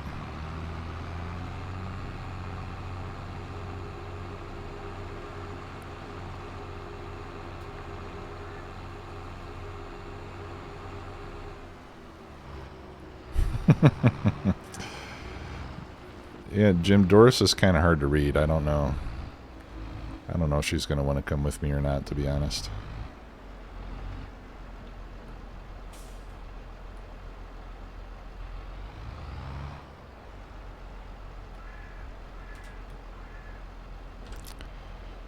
She hasn't shown herself to be terribly friendly up until now. Man. I must have slept wrong on... Okay, we're done making fabric. How about furniture? Oh, okay. Yeah, we still probably have another month or two of furniture production to go, which is good. Hopefully that'll keep our operation in the black.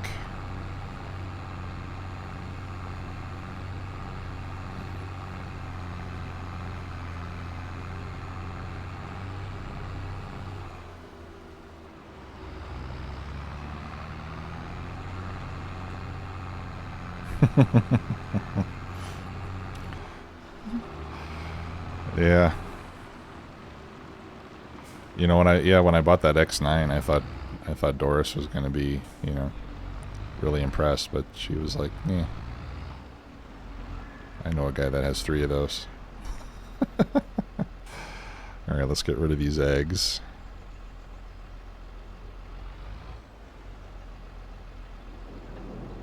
Are the eggs coming out? Yeah, there they go.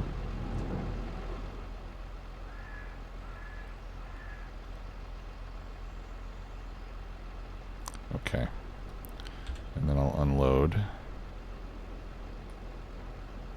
And then reload to make it tidy.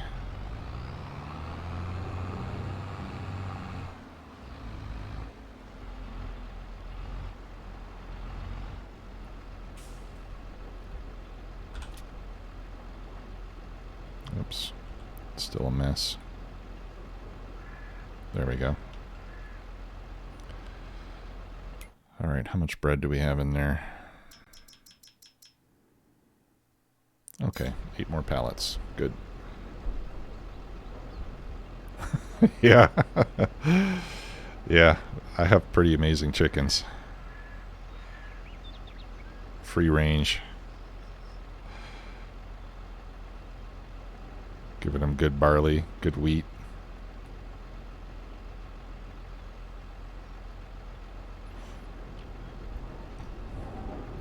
I do wish this stuff would come out faster.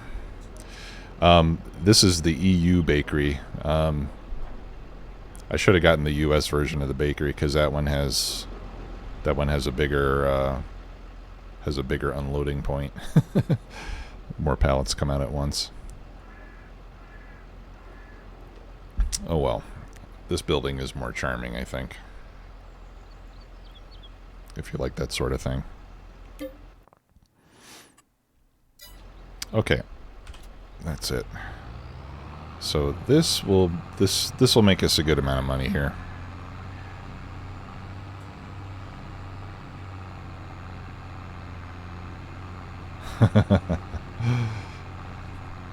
Yeah, that's why the bread comes out faster, right?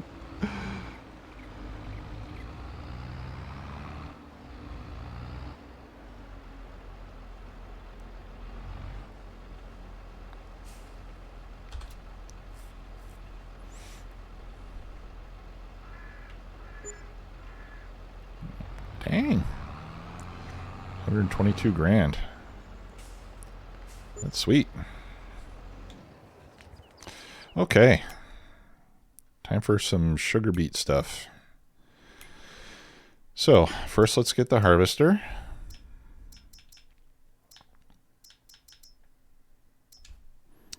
Beet technology. What's the most expensive one? That's probably the one I want. No, I'm just kidding. Let's see. So I'm guessing the working speed on these is the same. Now the Grimma, or yeah, I think it's pronounced Grimma. This one has the Halm chopper built into it, which is nice. Whereas these other guys, we would need to lease the header as well.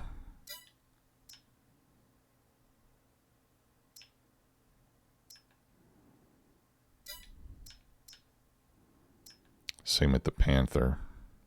That's 2.7 meters. The Ropa is 4 meters. And oh, the Grimma has the biggest tank. I don't know what it doesn't say what the working width is on this one. I think I may just lease this one just because it's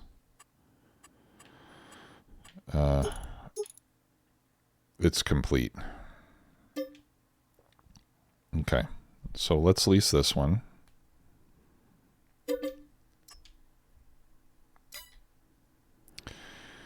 Okay, and then we'll need a trailer.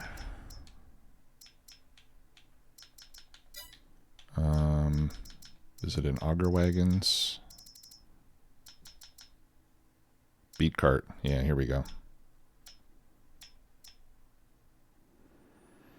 That holds 45 cubic meters. That needs 400 horsepower. Wow. And then we get the Bergman, which holds 50. I think 45 is what the harvester itself holds. So, oh, but that one only needs 300 horsepower. I kind of like the looks of this one though, with the tracks and everything. It's pretty slick.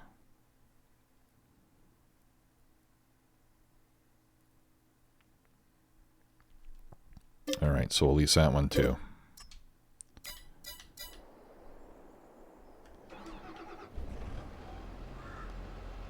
Nice. Okay. And well, since I'm here at the shop and I have to drive back, I am going to record at least that portion of the course. Okay, so we'll go into edit mode, and I want this to be two-way.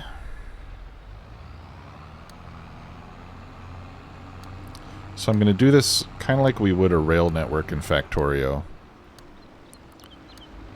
I'm just going to set up.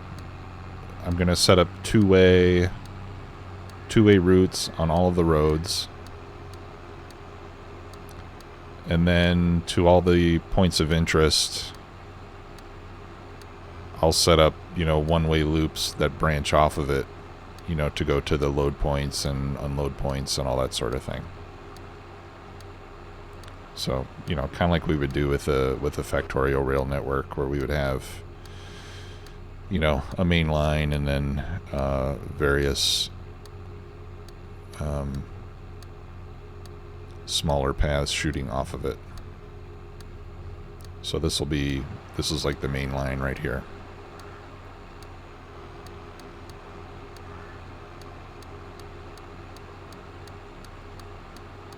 part of it anyway. So I'm just driving as carefully as I can. I want to make sure it's nice and straight and fairly centered on the lanes.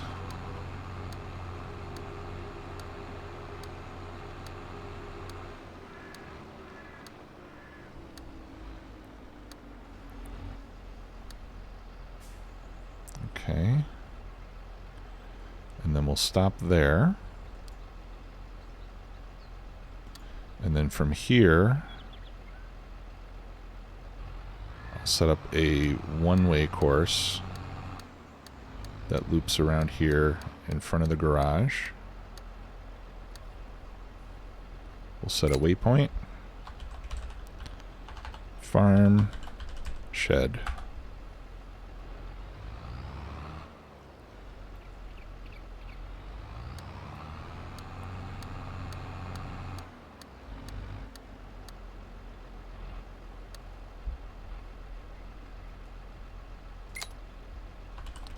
Farm fuel.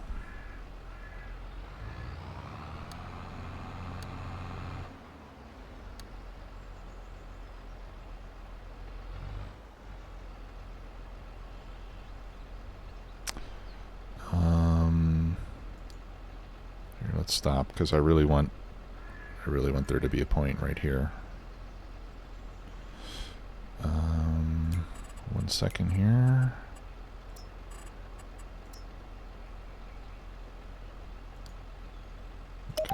Let's connect that. Alright, and then this one will be farm repair. Or let's say farm workshop.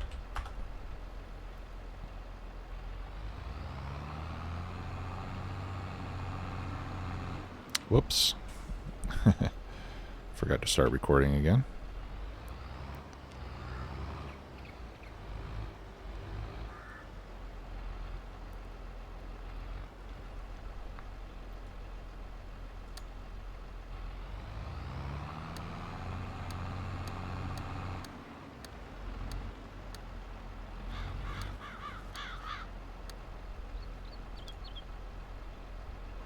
Okay. And then that'll hook up back to the main route. And we can also, from here for example,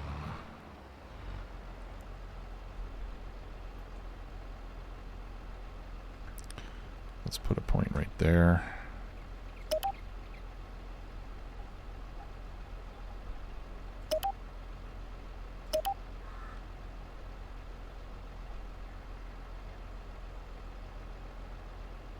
No, I don't like that. There. Right, so that gives us a couple different options here. So now, for example, we could go farm shed.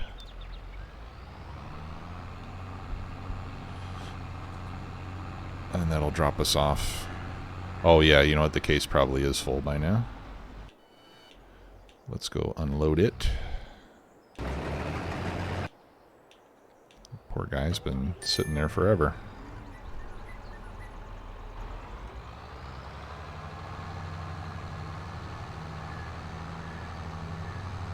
Thank you, Willie, for mentioning that.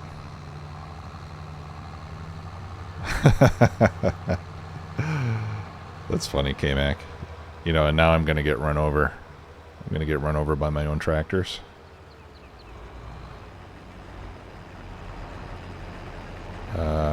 Okay, that's a strange place to be waiting. I hope he doesn't start moving and make me go through my crop.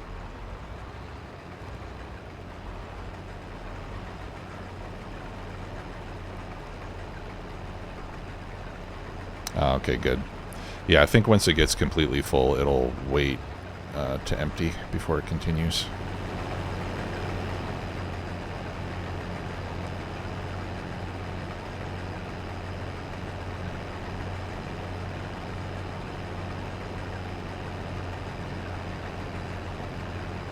And then I'm going to get rid of the island in this field. We'll plow over that portion once the harvest is done.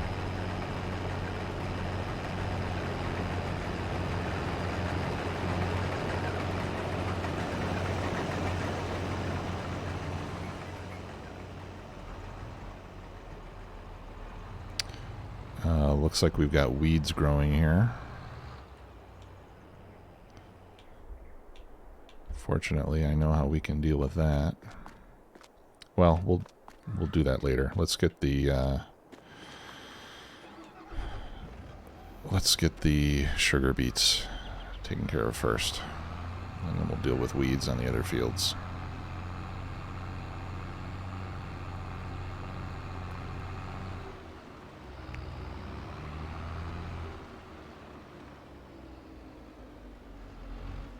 Okay, and eventually I'll set up a route for the chickens and so forth. Yeah, I think you're right about that.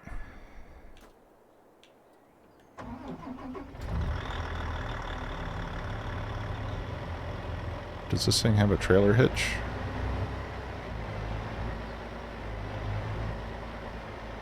That would be cool if I could pull this behind me. Let's try it.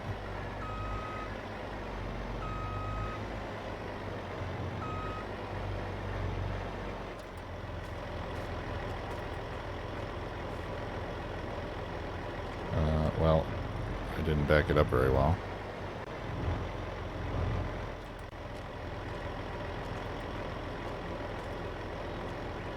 Nope, doesn't look like it. Okay.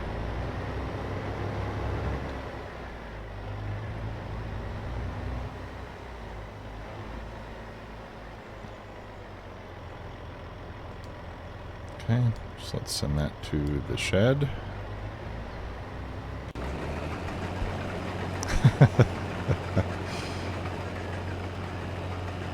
What are you doing, dude? Oh, okay. Alright, I think we'll have to use the... Fent. I didn't want to close that one.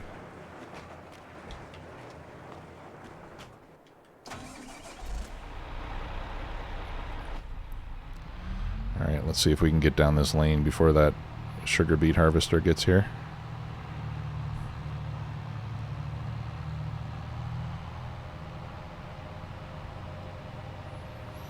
Yeah, we'll do lots of in-cab view on that harvester once we get it going.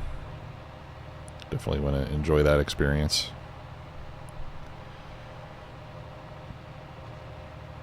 Here she comes.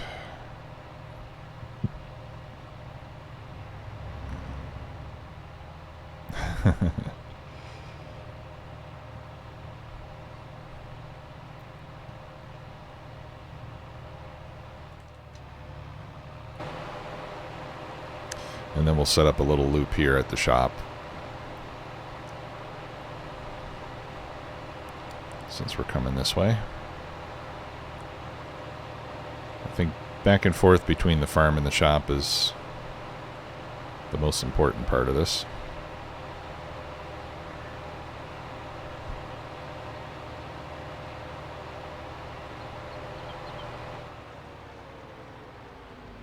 Okay.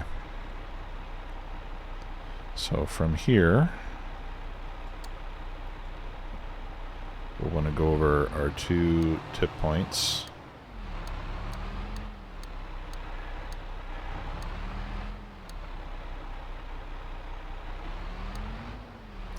Okay, so we'll call that shop grain. And then we'll drive over this one.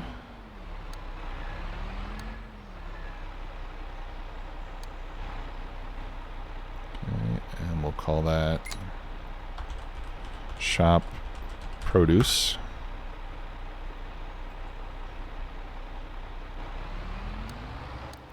And we might have to adjust the position there.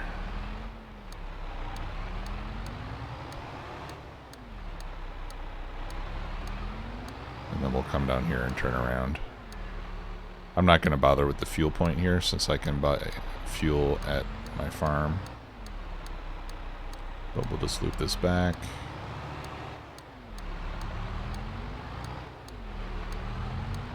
Like this.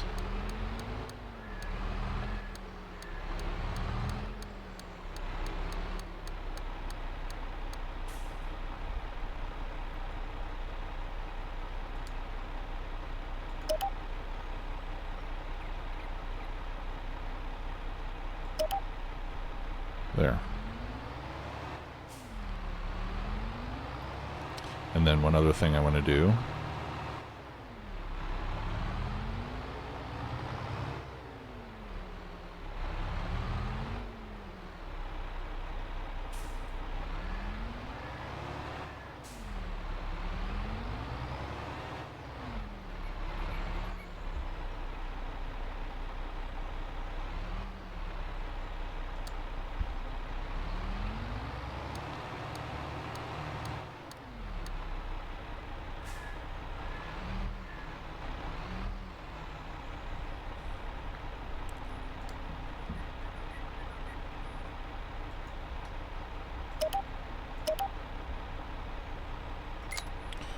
Okay, shop,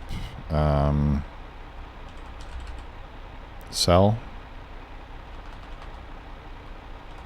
And we'll call it shop repair. Okay, and I'll make that just a one-way.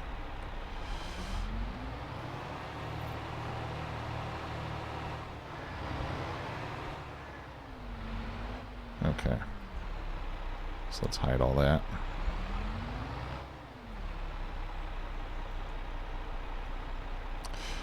Yeah. If there was traffic on the map, then you would definitely want to worry about being on the correct side of the road. But obviously on this map there's no traffic, so we don't have to worry about it.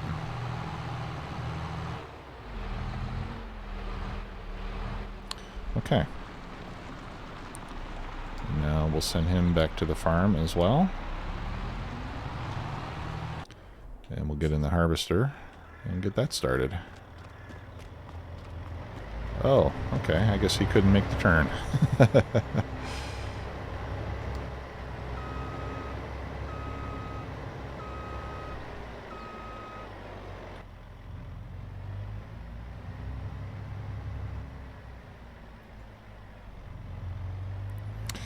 All right.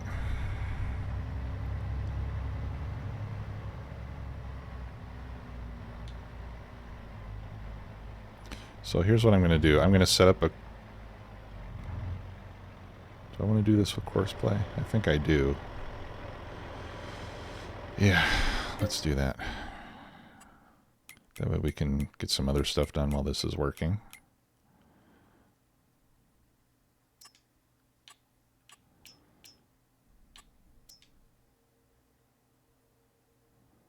Okay, and I'll put the start point over here so that way we can do a little bit of driving ourselves. Work width is 2.8. All right, so let's do like 4 headlands. And then we'll work in lands.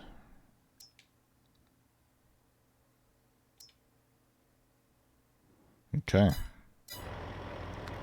This is going to take a while. All right, so let's unfold it.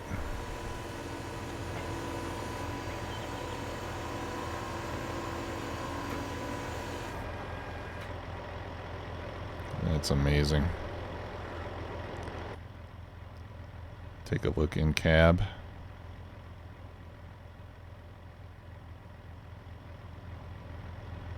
Very cool. Looks like it's got a CD player, so you can play all your favorite CDs.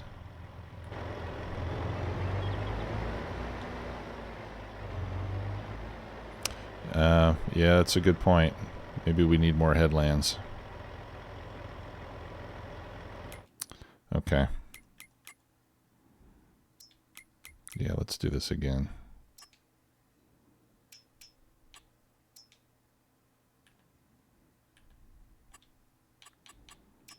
Let's do 8 headlands.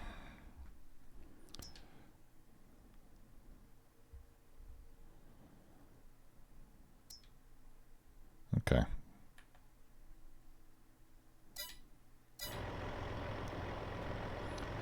All right, let's turn it on.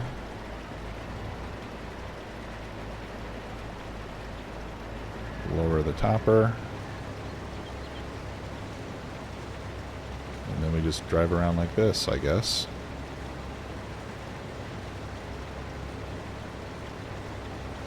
And it chops off that thing in the front, chops the top off, and then the part in the back lifts the sugar beets out of the ground and sends them up the conveyors.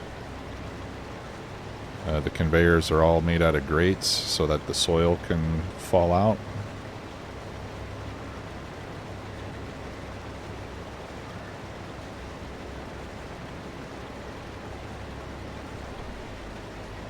And that's how this thing works.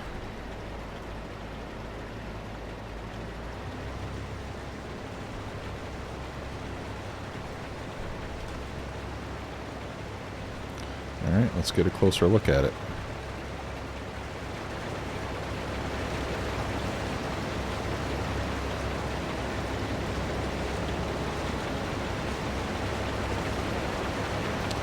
It's hard to actually see what's going on. There's some really cool YouTube videos of this type of equipment operating, and it's really interesting to watch.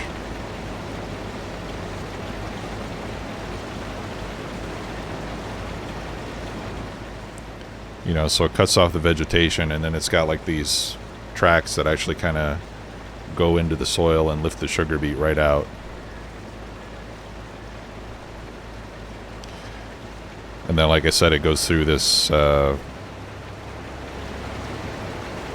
you can see this little part here spinning around that helps shake loose all the dirt and stuff that it picks up and drops it back onto the field. You can kind of see that taking place underneath. But very cool piece of machinery. You can see why they're so expensive.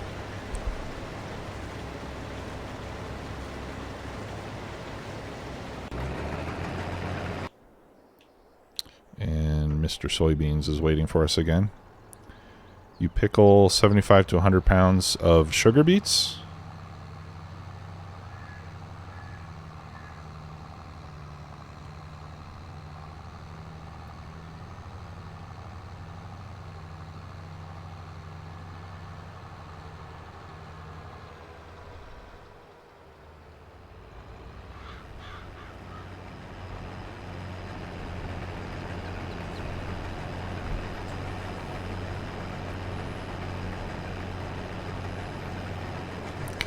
I'll let that finish unloading.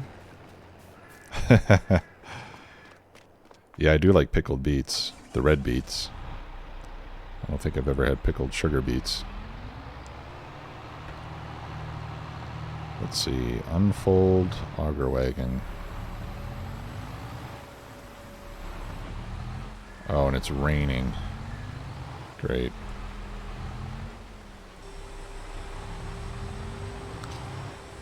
Is that going to reduce our yield on sugar beets too?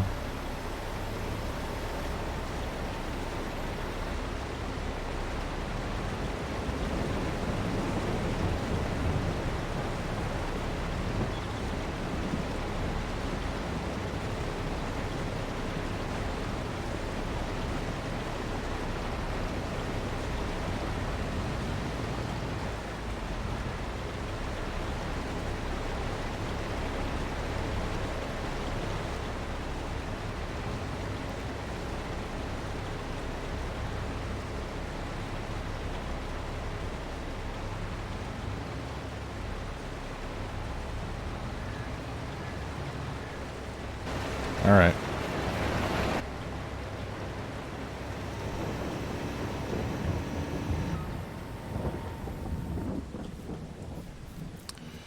All right, we're going to have to wait. Let's see, did I get it completely empty? Yeah. All right, well, that's a bummer. Well, I guess while we're waiting, we can set up our... Yeah, I don't think it should. I mean, I guess it could if it's, you know... Kill a little bit of our crop there.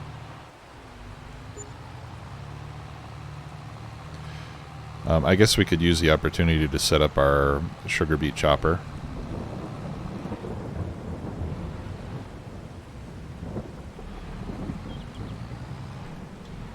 So we'll do that while it's raining.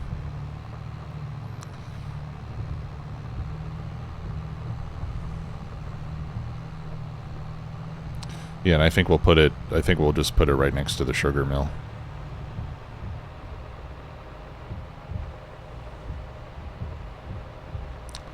So we'll add some course.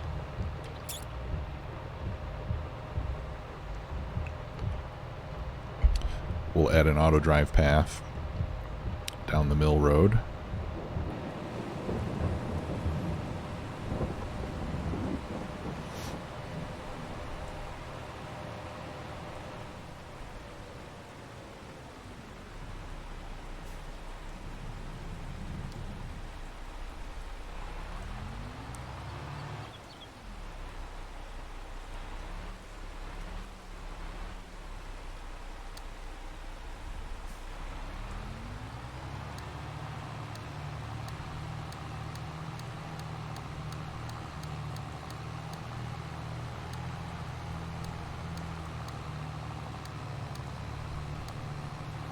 Alright, so yeah, I'm just passing everything right now, but I just want to get the main part of the path in place.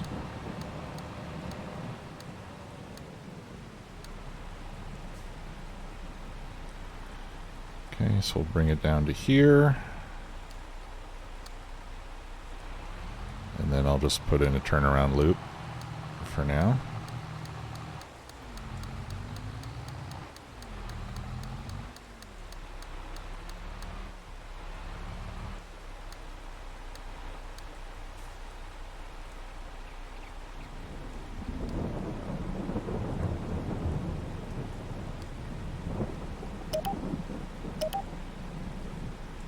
There we go. Alright, so here's our sugar mill.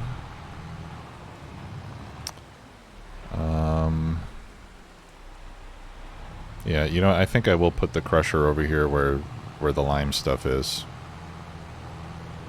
Yeah, the sugar mill does take chopped beets, and it's a more efficient recipe, which is why I want to do that. Alright, so first we will get rid of this and get rid of this.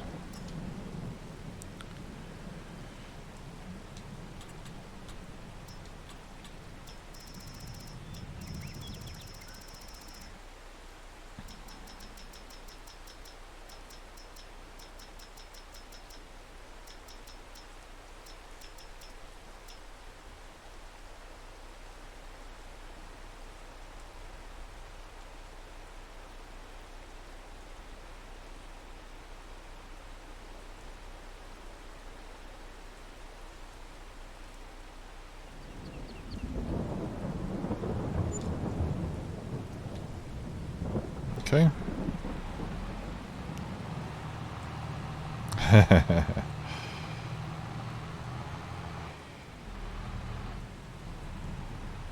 All right.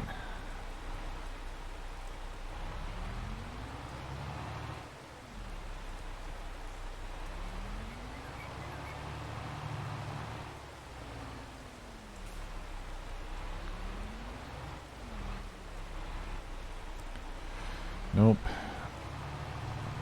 I want it to come off of this point here, which is why I'm trying to get lined up properly. Okay. So now I'm going to record a one-way course from here. Up. Nope, that's on the wrong side.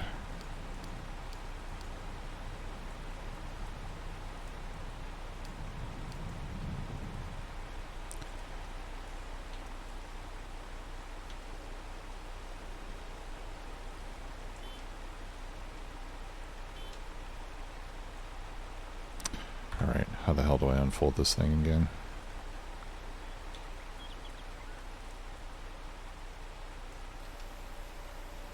Okay. Yeah, so we're gonna have to go around the other way. Whoops. Shit. I mean, shoot.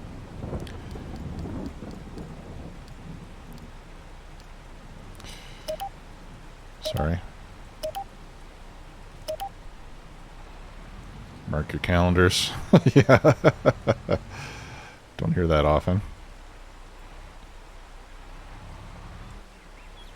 Okay, yeah, so we're gonna have to come this way. And then we'll landscape in the paths.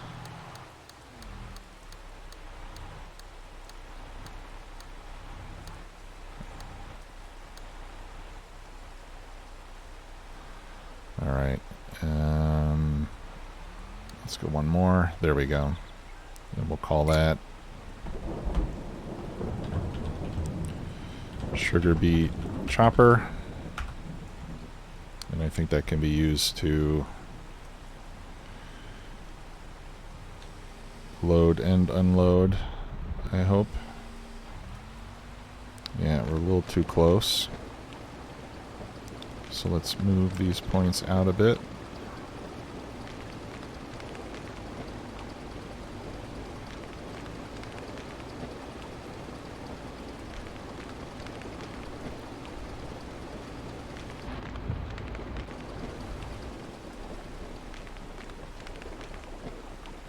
Okay, pipe back in.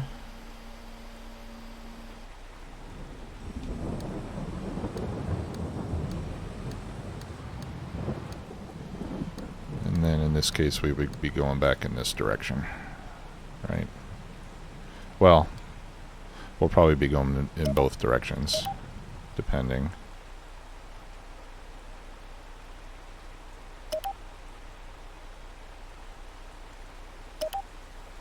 Depending on whether we're picking up or not. Okay. I think I got it. All right, so let's activate this. Turn off the butter production there. Right, so this takes 4,000 beets in, and we get 4,000 cut sugar beets out. And it looks like it can store an awful lot, so.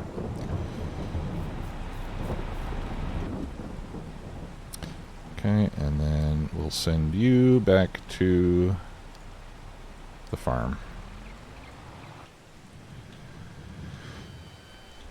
All right, now we can set up our spraying. Oh, you know what? First, let's get the soybeans put away.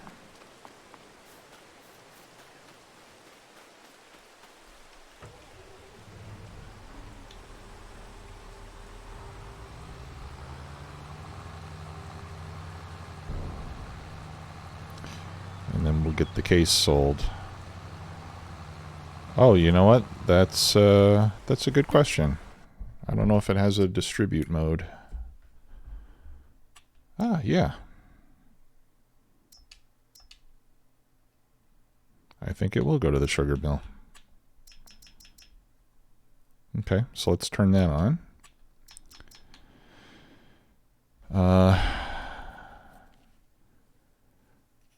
Now, I think for now we're going to store the sugar, because if I distribute, then some of the sugar is going to go to the bakery, or some of the sugar is going to go to the dairy, because the dairy takes sugar as well for chocolate, and I don't want that to happen yet. Okay, so we'll just manually move the sugar until we get our cakes up and running, and then if hopefully we'll have an excess of sugar.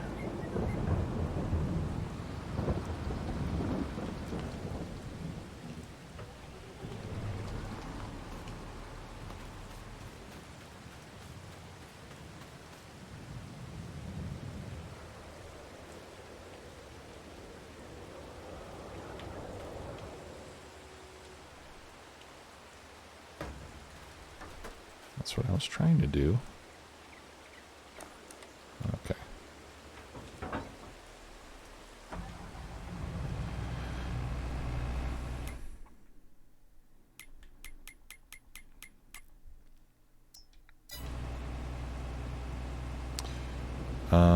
Will it take sugar beet if no recipe is set to on? Yeah, I'm pretty sure it will.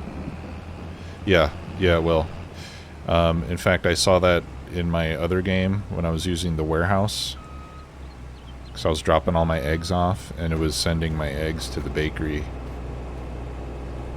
even though I'm not making cake. So yeah, it's kind of dumb.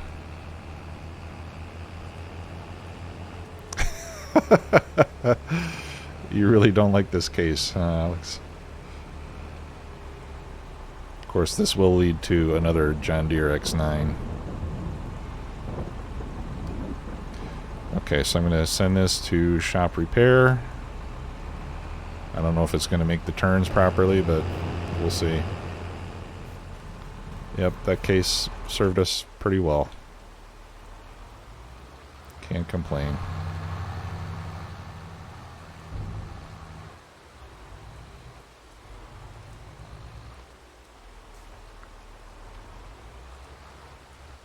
Yeah, exactly.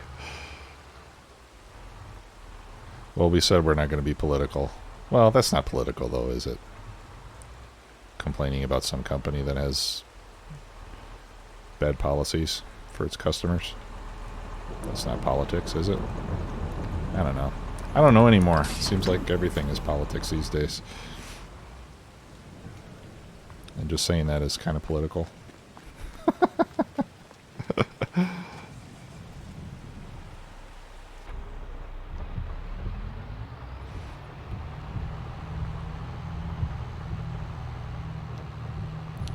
It is a nice harvester. I think we can at least agree on that.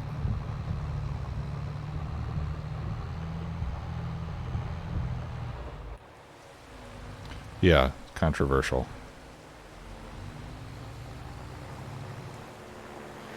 Okay, so we'll just have to wait for the rain to cease. We do need to get some herbicide going on our wheat field. Barley field, rather. So let's do that now with our fancy new sprayer.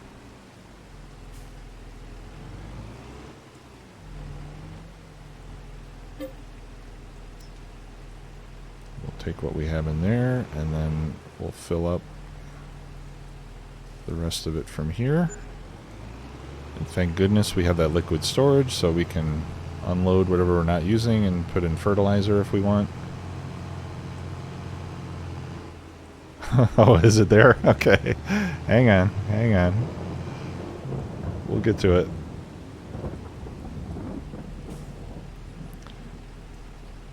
Hey, Lady Temptress. Thanks for keeping the subs going. Okay. So this is 25 north.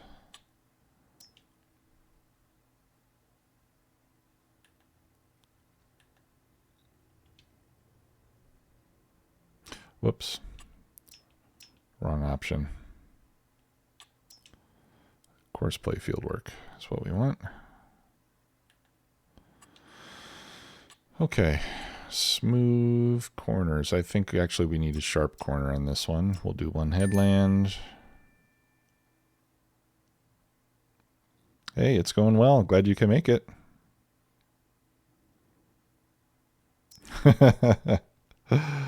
Hey, Bloodline, that's a funny idea. We should just buy another case just to see what Alex does. All right, start the job. And it'll be done in about 5 seconds because this thing's amazing. All right, it stopped raining, so we can... where are you going, sir? I think I made my start position a little too close to it. I got confused.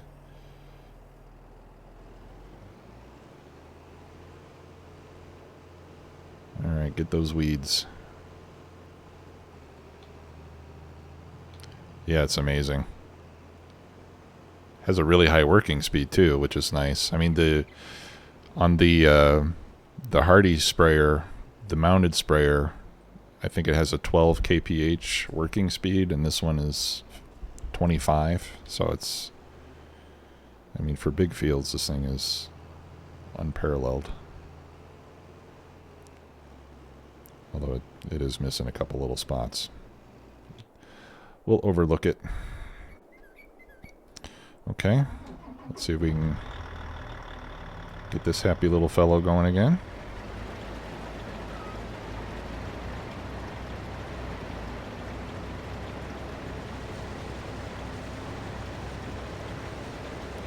Right on.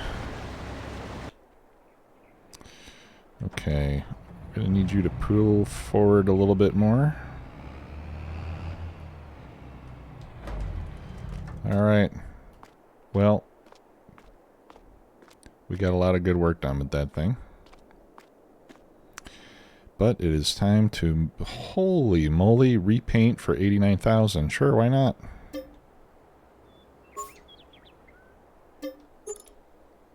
It's worth it.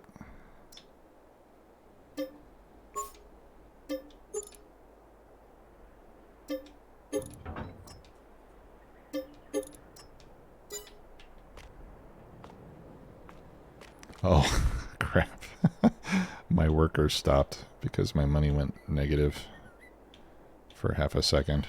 Excuse me, guys. Jeez.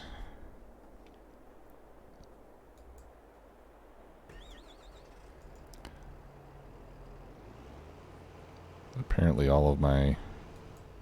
Oh, hang on. This is... No. Apparently all my employees are getting alerts from my bank. Shows how much they trust me.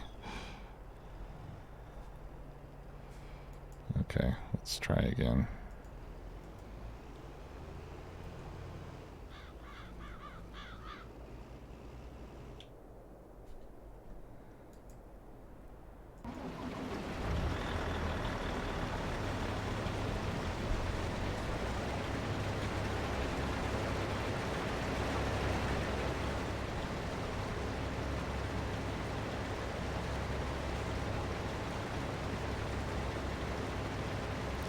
Yeah, I think you're right.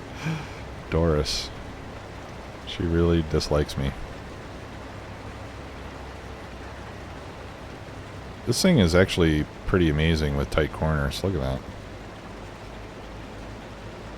It helps when you have like 23 wheels and they all steer. Alright, how are we doing on milk today? Oh wow, I've got 8,000 liters already. I could take some of that to the bakery.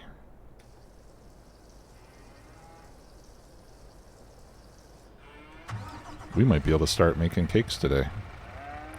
As a matter of fact, I think we can. We got sugar, we got butter, we got milk.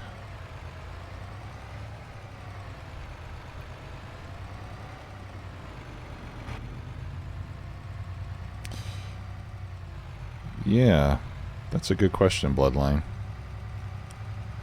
I think Doris might be a little bit more connected than we gave her credit for.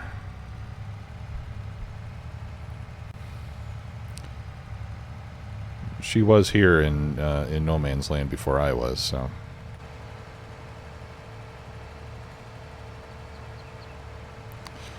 Okay, so we'll need to set an unload track for the bakery.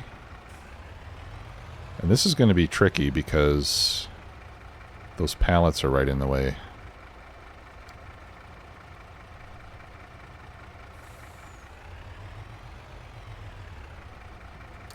So let's see what we can do here.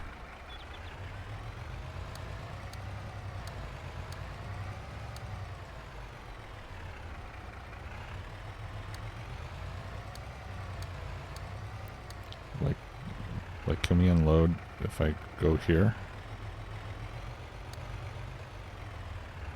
No. Oh yeah, I can. Nice.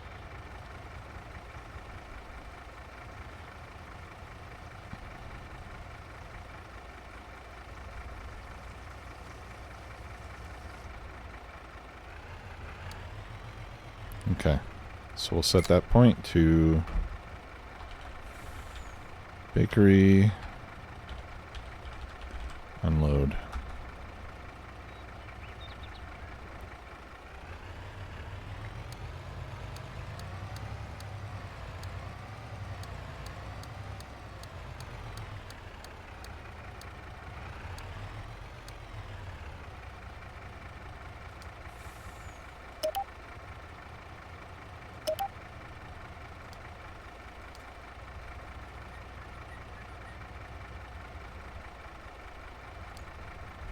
Okay.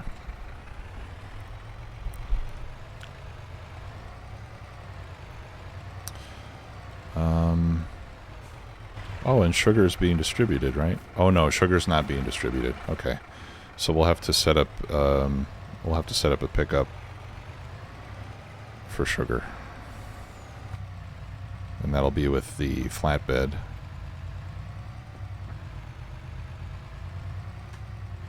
Since the sugar comes out in pallets. What month is it? October. Yeah, cool. Yeah, and today is the best month of the year to sell cake, so we might actually get some cakes sold today. That would be awesome. And I think we get about $10,000 per 1,000 liters.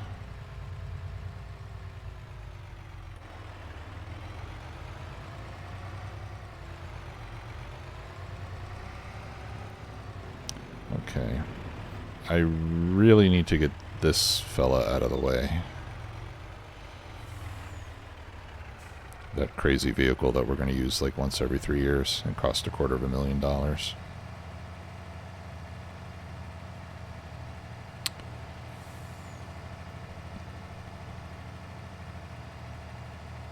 I call it the Alex.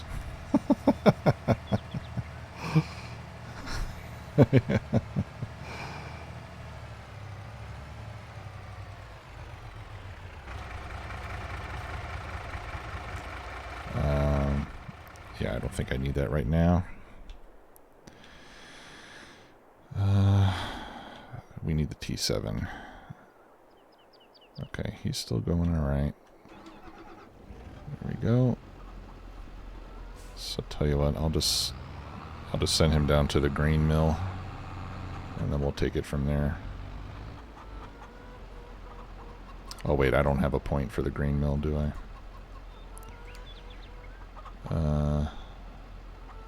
Okay, go to the Sugarbeet chopper. I'll meet you there.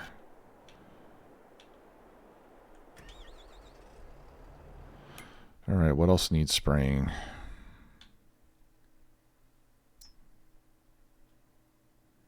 Well, first of all, what's planted? Alright, well that's the only thing I have planted right now. But I think...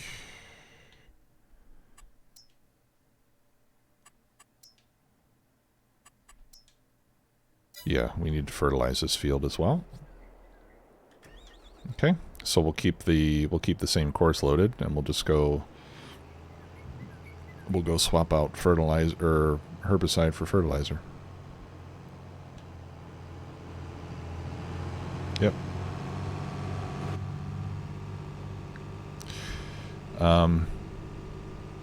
Now I've done some calculations, and it is actually less expensive to use solid fertilizer. In case anyone's wondering. Not that much though, it's very close. Alright, so we'll unload the herbicide. Yeah, and I don't have any liquid fertilizer anywhere, so we'll have to buy it. I'll just buy a full tank full.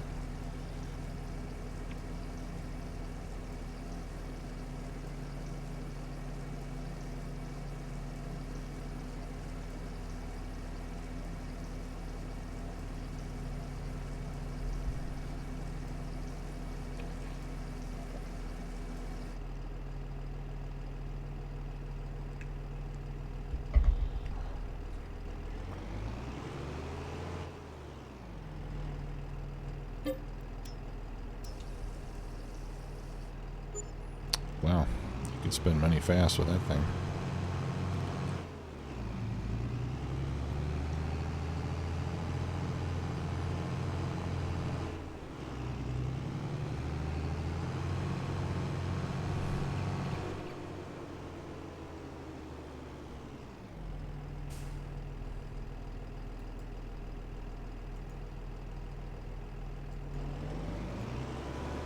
Okay, let me get that started.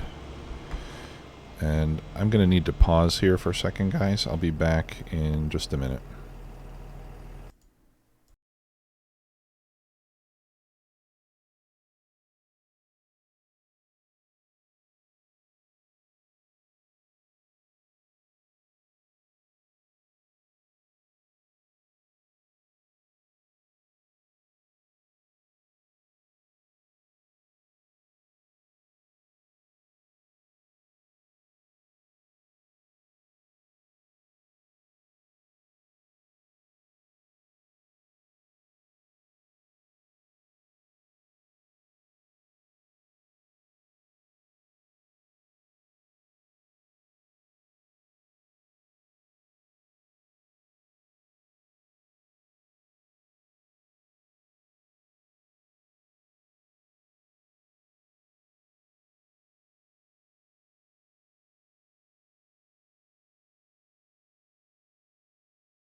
Alright, I wasn't going potty.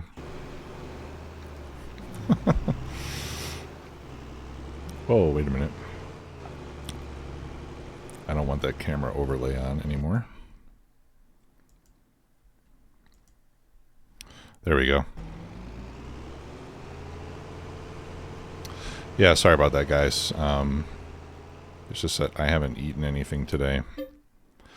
And I was starting to not feel very good, so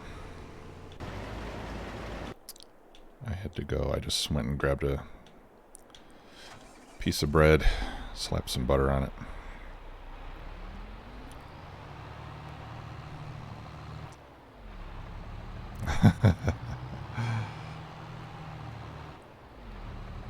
Alright, we gotta empty the Sugarbeet machine here.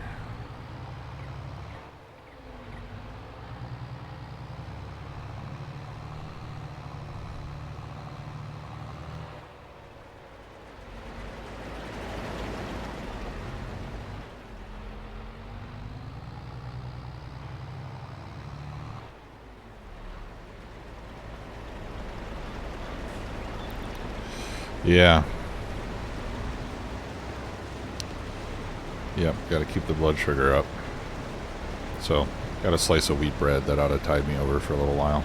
Until I'm gonna have to finish the stream at, well, in about 27 minutes from now. 25 minutes from now. Gotta take my son to get his hair cut. So this should at least tide me over until then.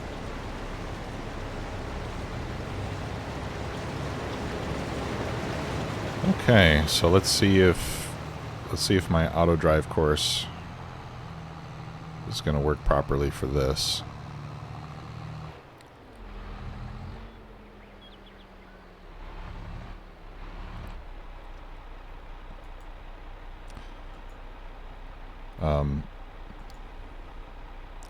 Sugarbeet chopper. Okay, and we're going to set it to... I'm going to set it to the unload mode, so once it gets to the trigger point, it should unload it automatically. Check to see if it's actually fertilizing. Yeah, it is.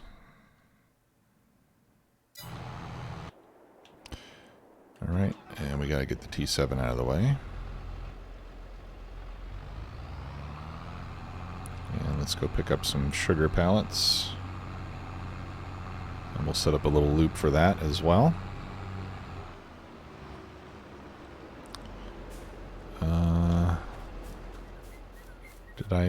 I don't know if I landscaped a path all the way. No, I didn't, did I?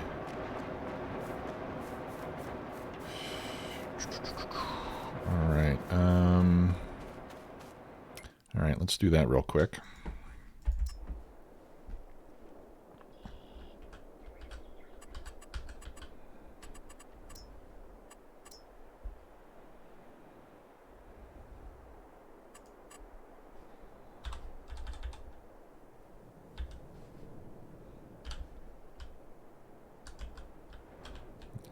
So let's just create a little path to get out.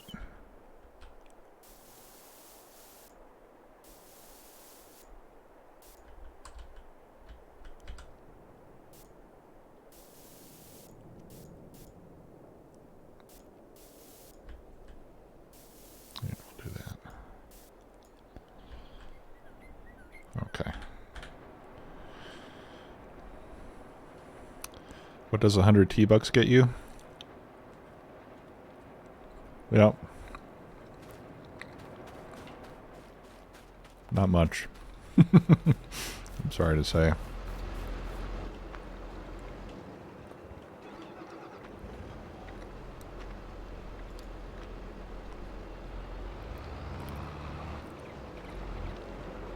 Okay.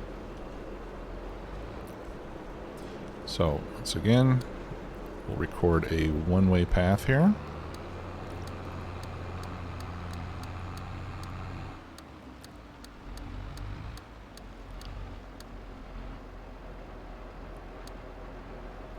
Alright, and we'll call this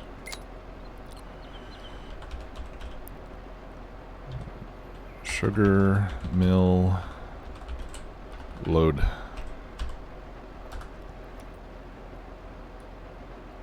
This'll have to be a manual. Let's see, how much do I have in there?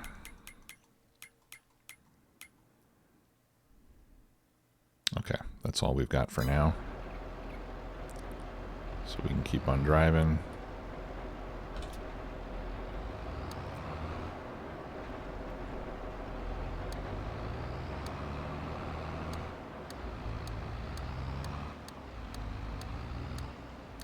And we're going to want to go this way from here. All right. And now I want to unload at the bakery.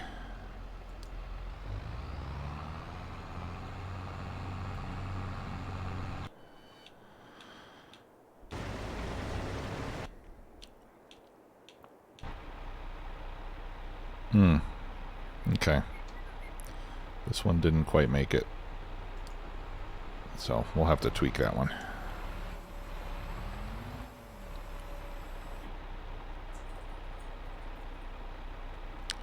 Pipe out.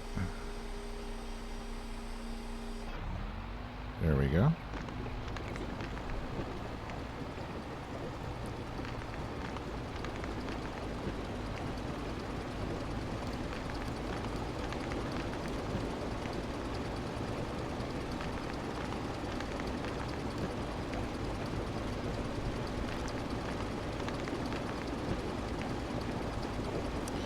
We can see the bakery from here, so we'll see whether the T7 makes it or not. Actually, I don't see it. Where did he go?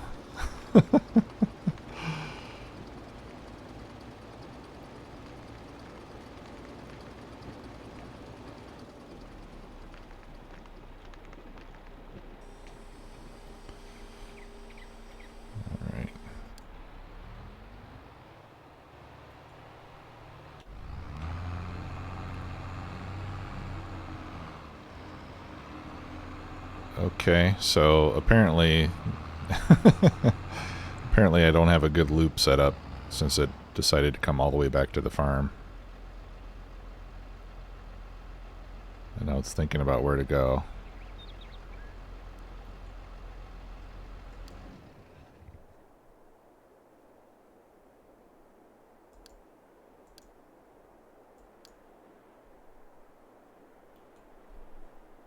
Yeah, something's not right. It's not getting it.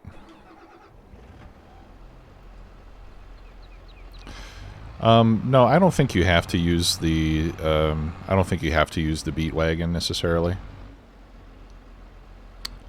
Although I think if you're playing with the weight limit and stuff turned on, you probably would want to.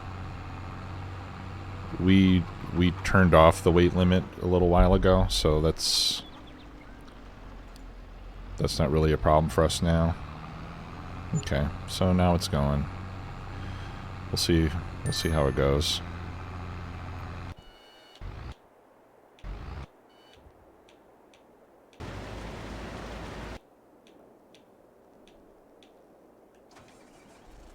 There we go.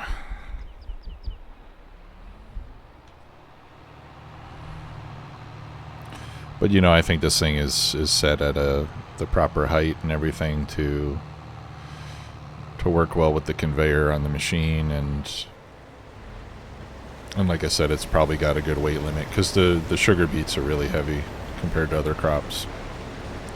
So I think if you were playing with weight limit on, you probably wouldn't be able to hold very much in any other kind of trailer.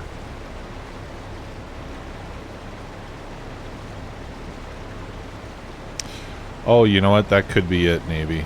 Yeah, it might have been waiting since the path was occupied. I'm not sure if it's that smart, but that could have been it.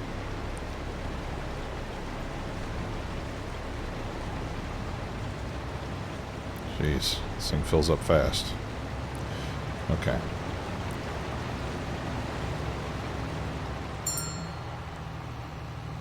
Okay. So at this point, I think I'm just going to unload into the silo. and we'll move it. We'll move it later.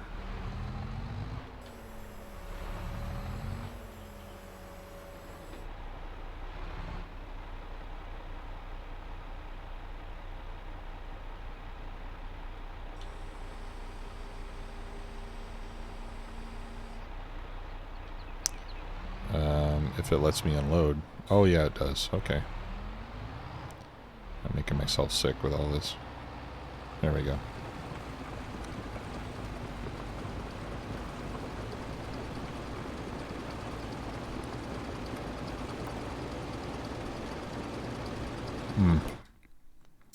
Let me show you guys the silo I was talking about.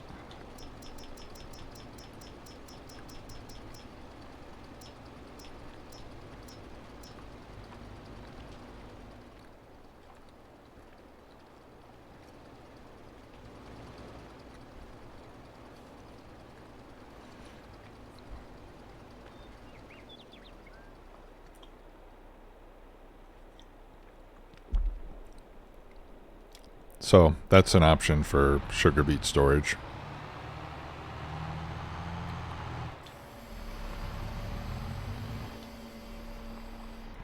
Which I think would be probably a lot more realistic than dumping it into a silo with an auger.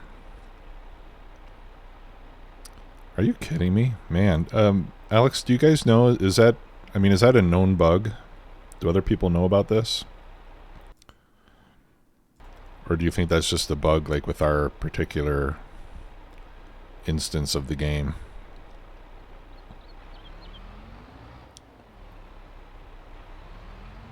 Yeah, that's crazy.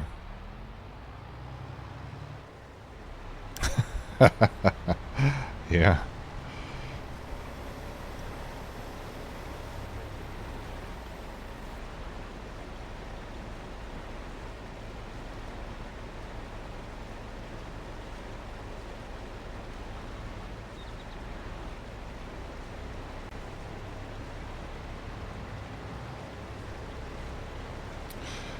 The only thing I don't like about this combo is that the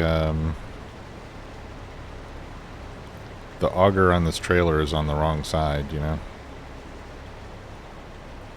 I think it should be on the left side so that you can unfold it and then you fill it from the left, but the sugar beet harvester is designed to work on the other end, so...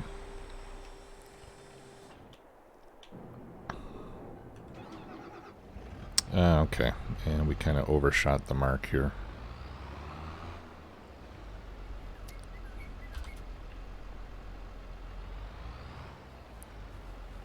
Alright, so that's going to need some work. I probably should have gone with the US bakery. Okay. I think we have everything we need to make cake now. Yes, we do, folks.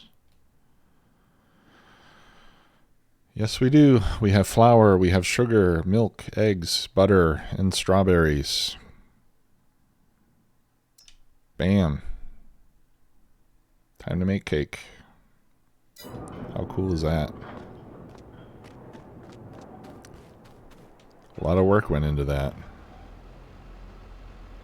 And we're going to sell some of that cake before we end the stream so we can see how much money we get for it. Oh, you know what? Let me make sure I got it on storing and not selling. Yeah, okay, good. Alright, so I'm going to send him over to pick up more sugar.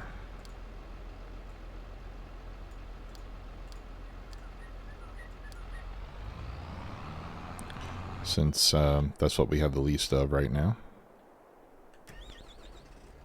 We could put this guy away.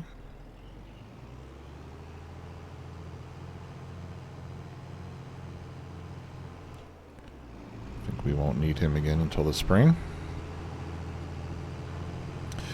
And we can get a tractor working on plowing this field over here. I think we'll put the Challenger on that task.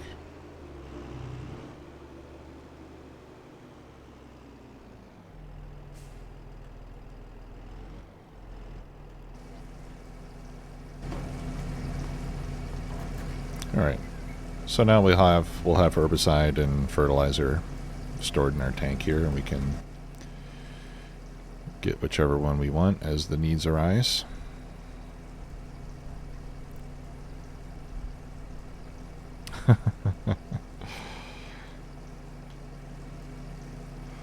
Dude, what are you doing here? Oh my gosh.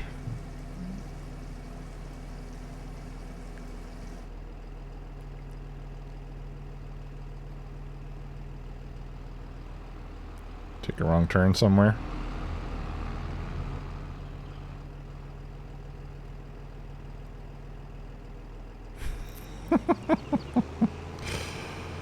Alright.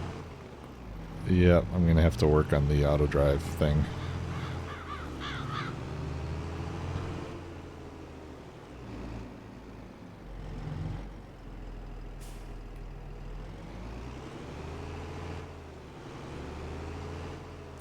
Yeah, he was supposed to go from the bakery to the Sugarbeet, or to the sugar mill, but apparently I didn't set up my paths too well. Okay, plow. That's a job for the Challenger. Hey, Steve8181, thank you for the follow. Hope you enjoy the stream and future streams as well.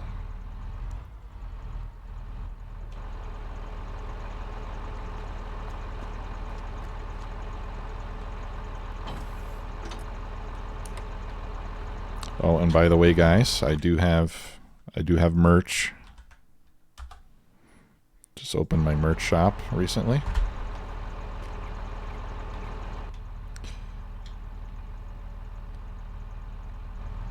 I don't want to be the only streamer without merch.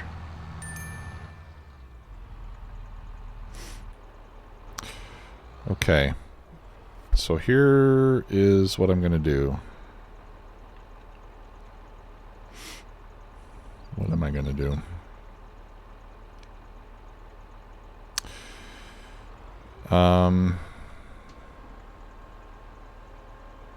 Yes, tomorrow will be at the regular time. Alright, let me make sure I have create field turned off. Okay. So I'm going to set up a course play job. And then once it gets the first headland done, I'm going to set the plow to allow create field so that when it drives over that island here, it's going to turn it into field.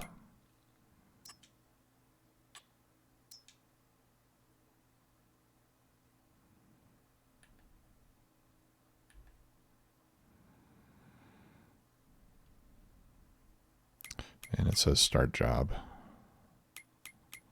I haven't even done anything yet.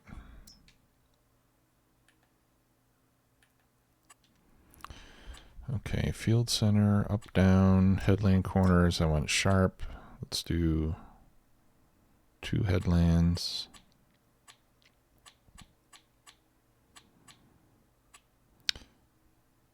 And island bypass mode, I'm going to say no bypass. Okay, and that way it'll drive right over it.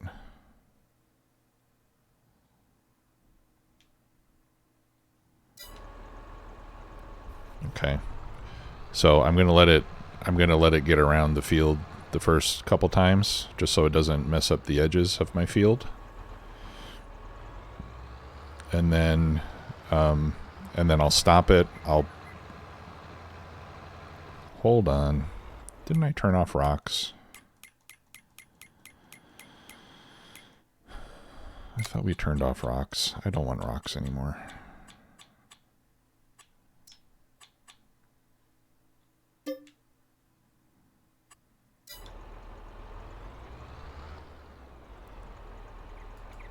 Yeah, I hope you guys don't mind. I'm kind of done with rocks.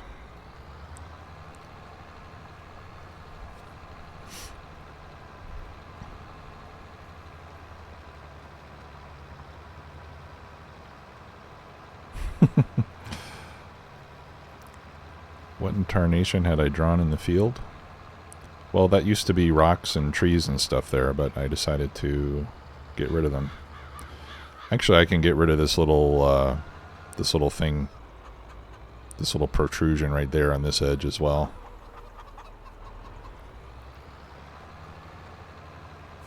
I'll just do that manually. Okay.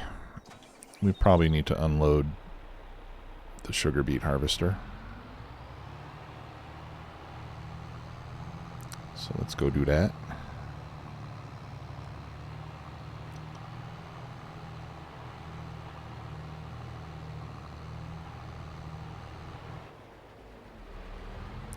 Yeah, it's kind of fun the first few times, you know.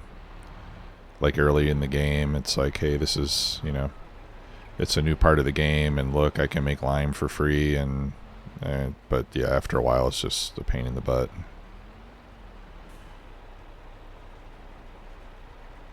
What are you doing, sir?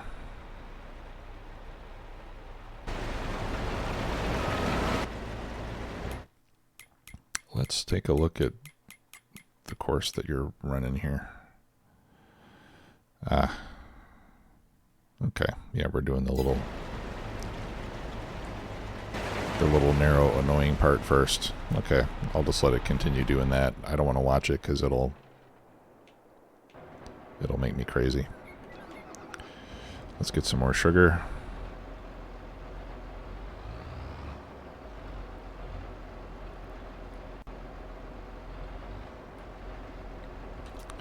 And I'll do this manually. Let's go see if...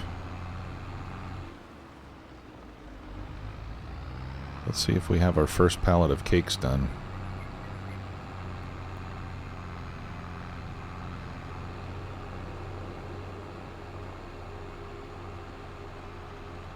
And anyway, let's take a look at my courses here and see why.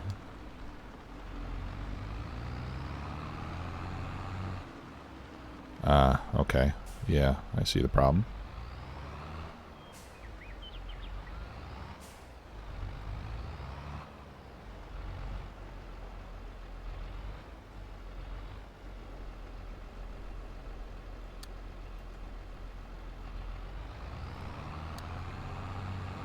That's why we can't get from the sugar mill to the bakery.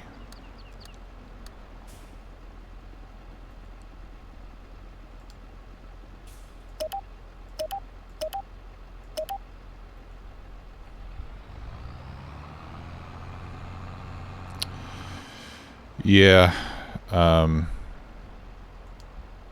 Yeah, to get rid of those rocks that are already there, yeah, I'll have to... And I already sold my rock picker. Maybe I'll just roll that field or something. I don't know. Yeah, I'll get rid of them.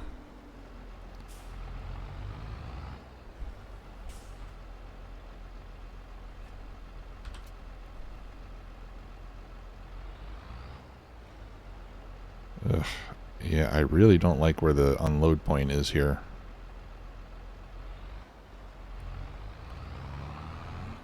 The only way I can get to it, I mean, you really have to back into it, I guess. Like that. Okay, let's see. Do I have a pallet's worth of cake yet? No, I don't. Okay.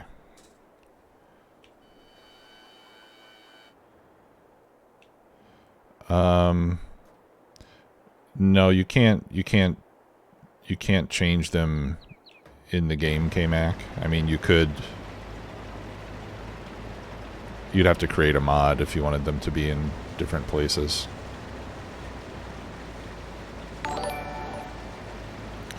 So I'm just gonna speed up time so that we can get a pallet of cake before we finish here. And Huskies40, thanks for the follow. Appreciate that. Yeah, see, this thing is really struggling with this part of the course just because it's so narrow.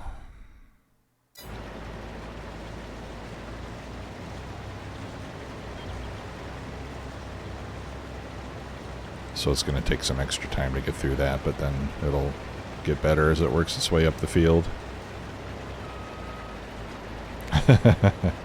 Yeah, I think you might be right.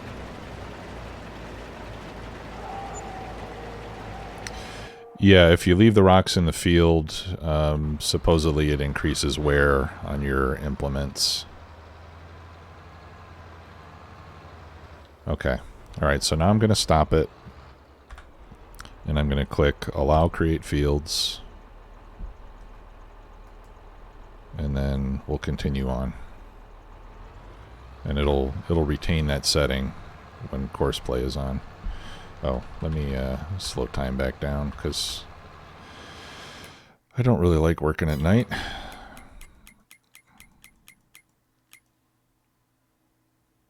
And I still don't have a whole pallet of cake. Okay, well I think we might have to wait until next time to sell the cake, guys. But let's see what it's worth. I definitely want to sell some today because October is the best month of the year to sell cake. The second best month is January. But yeah, look at that. $10,000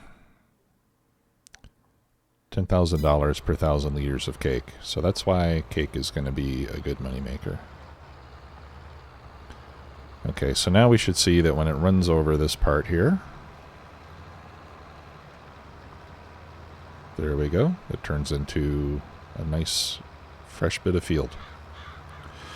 Right, and that area has already been, I've already flattened it and smoothed it out and everything. So, oh, there you go, Bloodline. It's from all the people celebrating your birthday.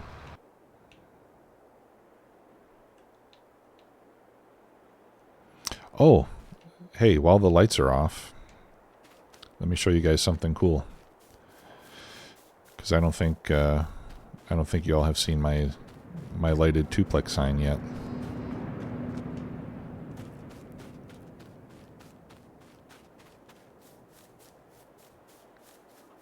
Oh, the lights aren't on. This lights up. I think it comes on a little bit later. Maybe at 7 or something. Let's see. It's already dark anyway. 6:30. Oh, okay. Yeah, there we go. 6:30. That's when the 2-plex sign comes on.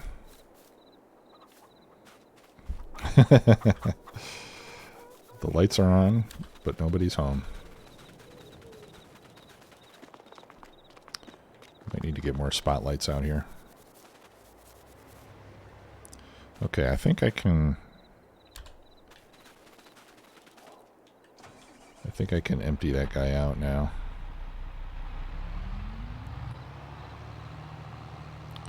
Let's do that real quick, and then I'm going to have to go. Hopefully I can get up next to it before it turns around. No.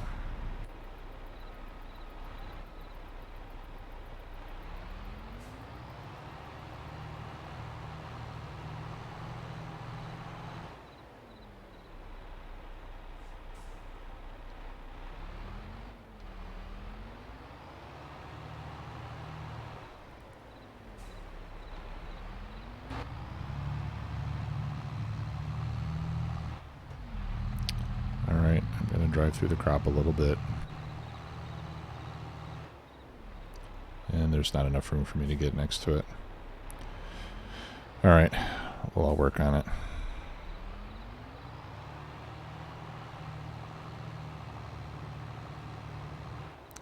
And I definitely want to get this done. I definitely want to get the sugar beet harvest today in game time, because I don't want to pay to lease this stuff another day. So I think I'm going to... I think I'll just continue this. I'll either continue this offline or or we'll do it tomorrow morning in the stream. But I don't really like spending a lot of time working at night, so I'll probably just do this. Yeah, I still don't have a pallet of cake. So I'll probably just do this offline. Because I don't think the dark stream is going to come across very well on the video. Okay, yeah, so that's working good.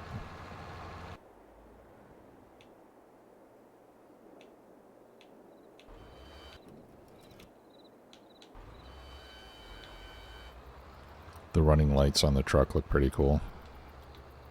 And I got those got some work lights in the back. They're fairly bright.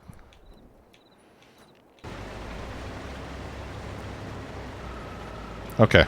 Well, anyway, I'm going to have to wrap it up, everybody. Thank you all for coming to the special edition stream on Saturday. I enjoyed it. Hope you did too. And I'll see you all tomorrow at 9 a.m. Mountain Time, which is 11 Eastern, 8 Pacific. See y'all later. Have a great day. Take care.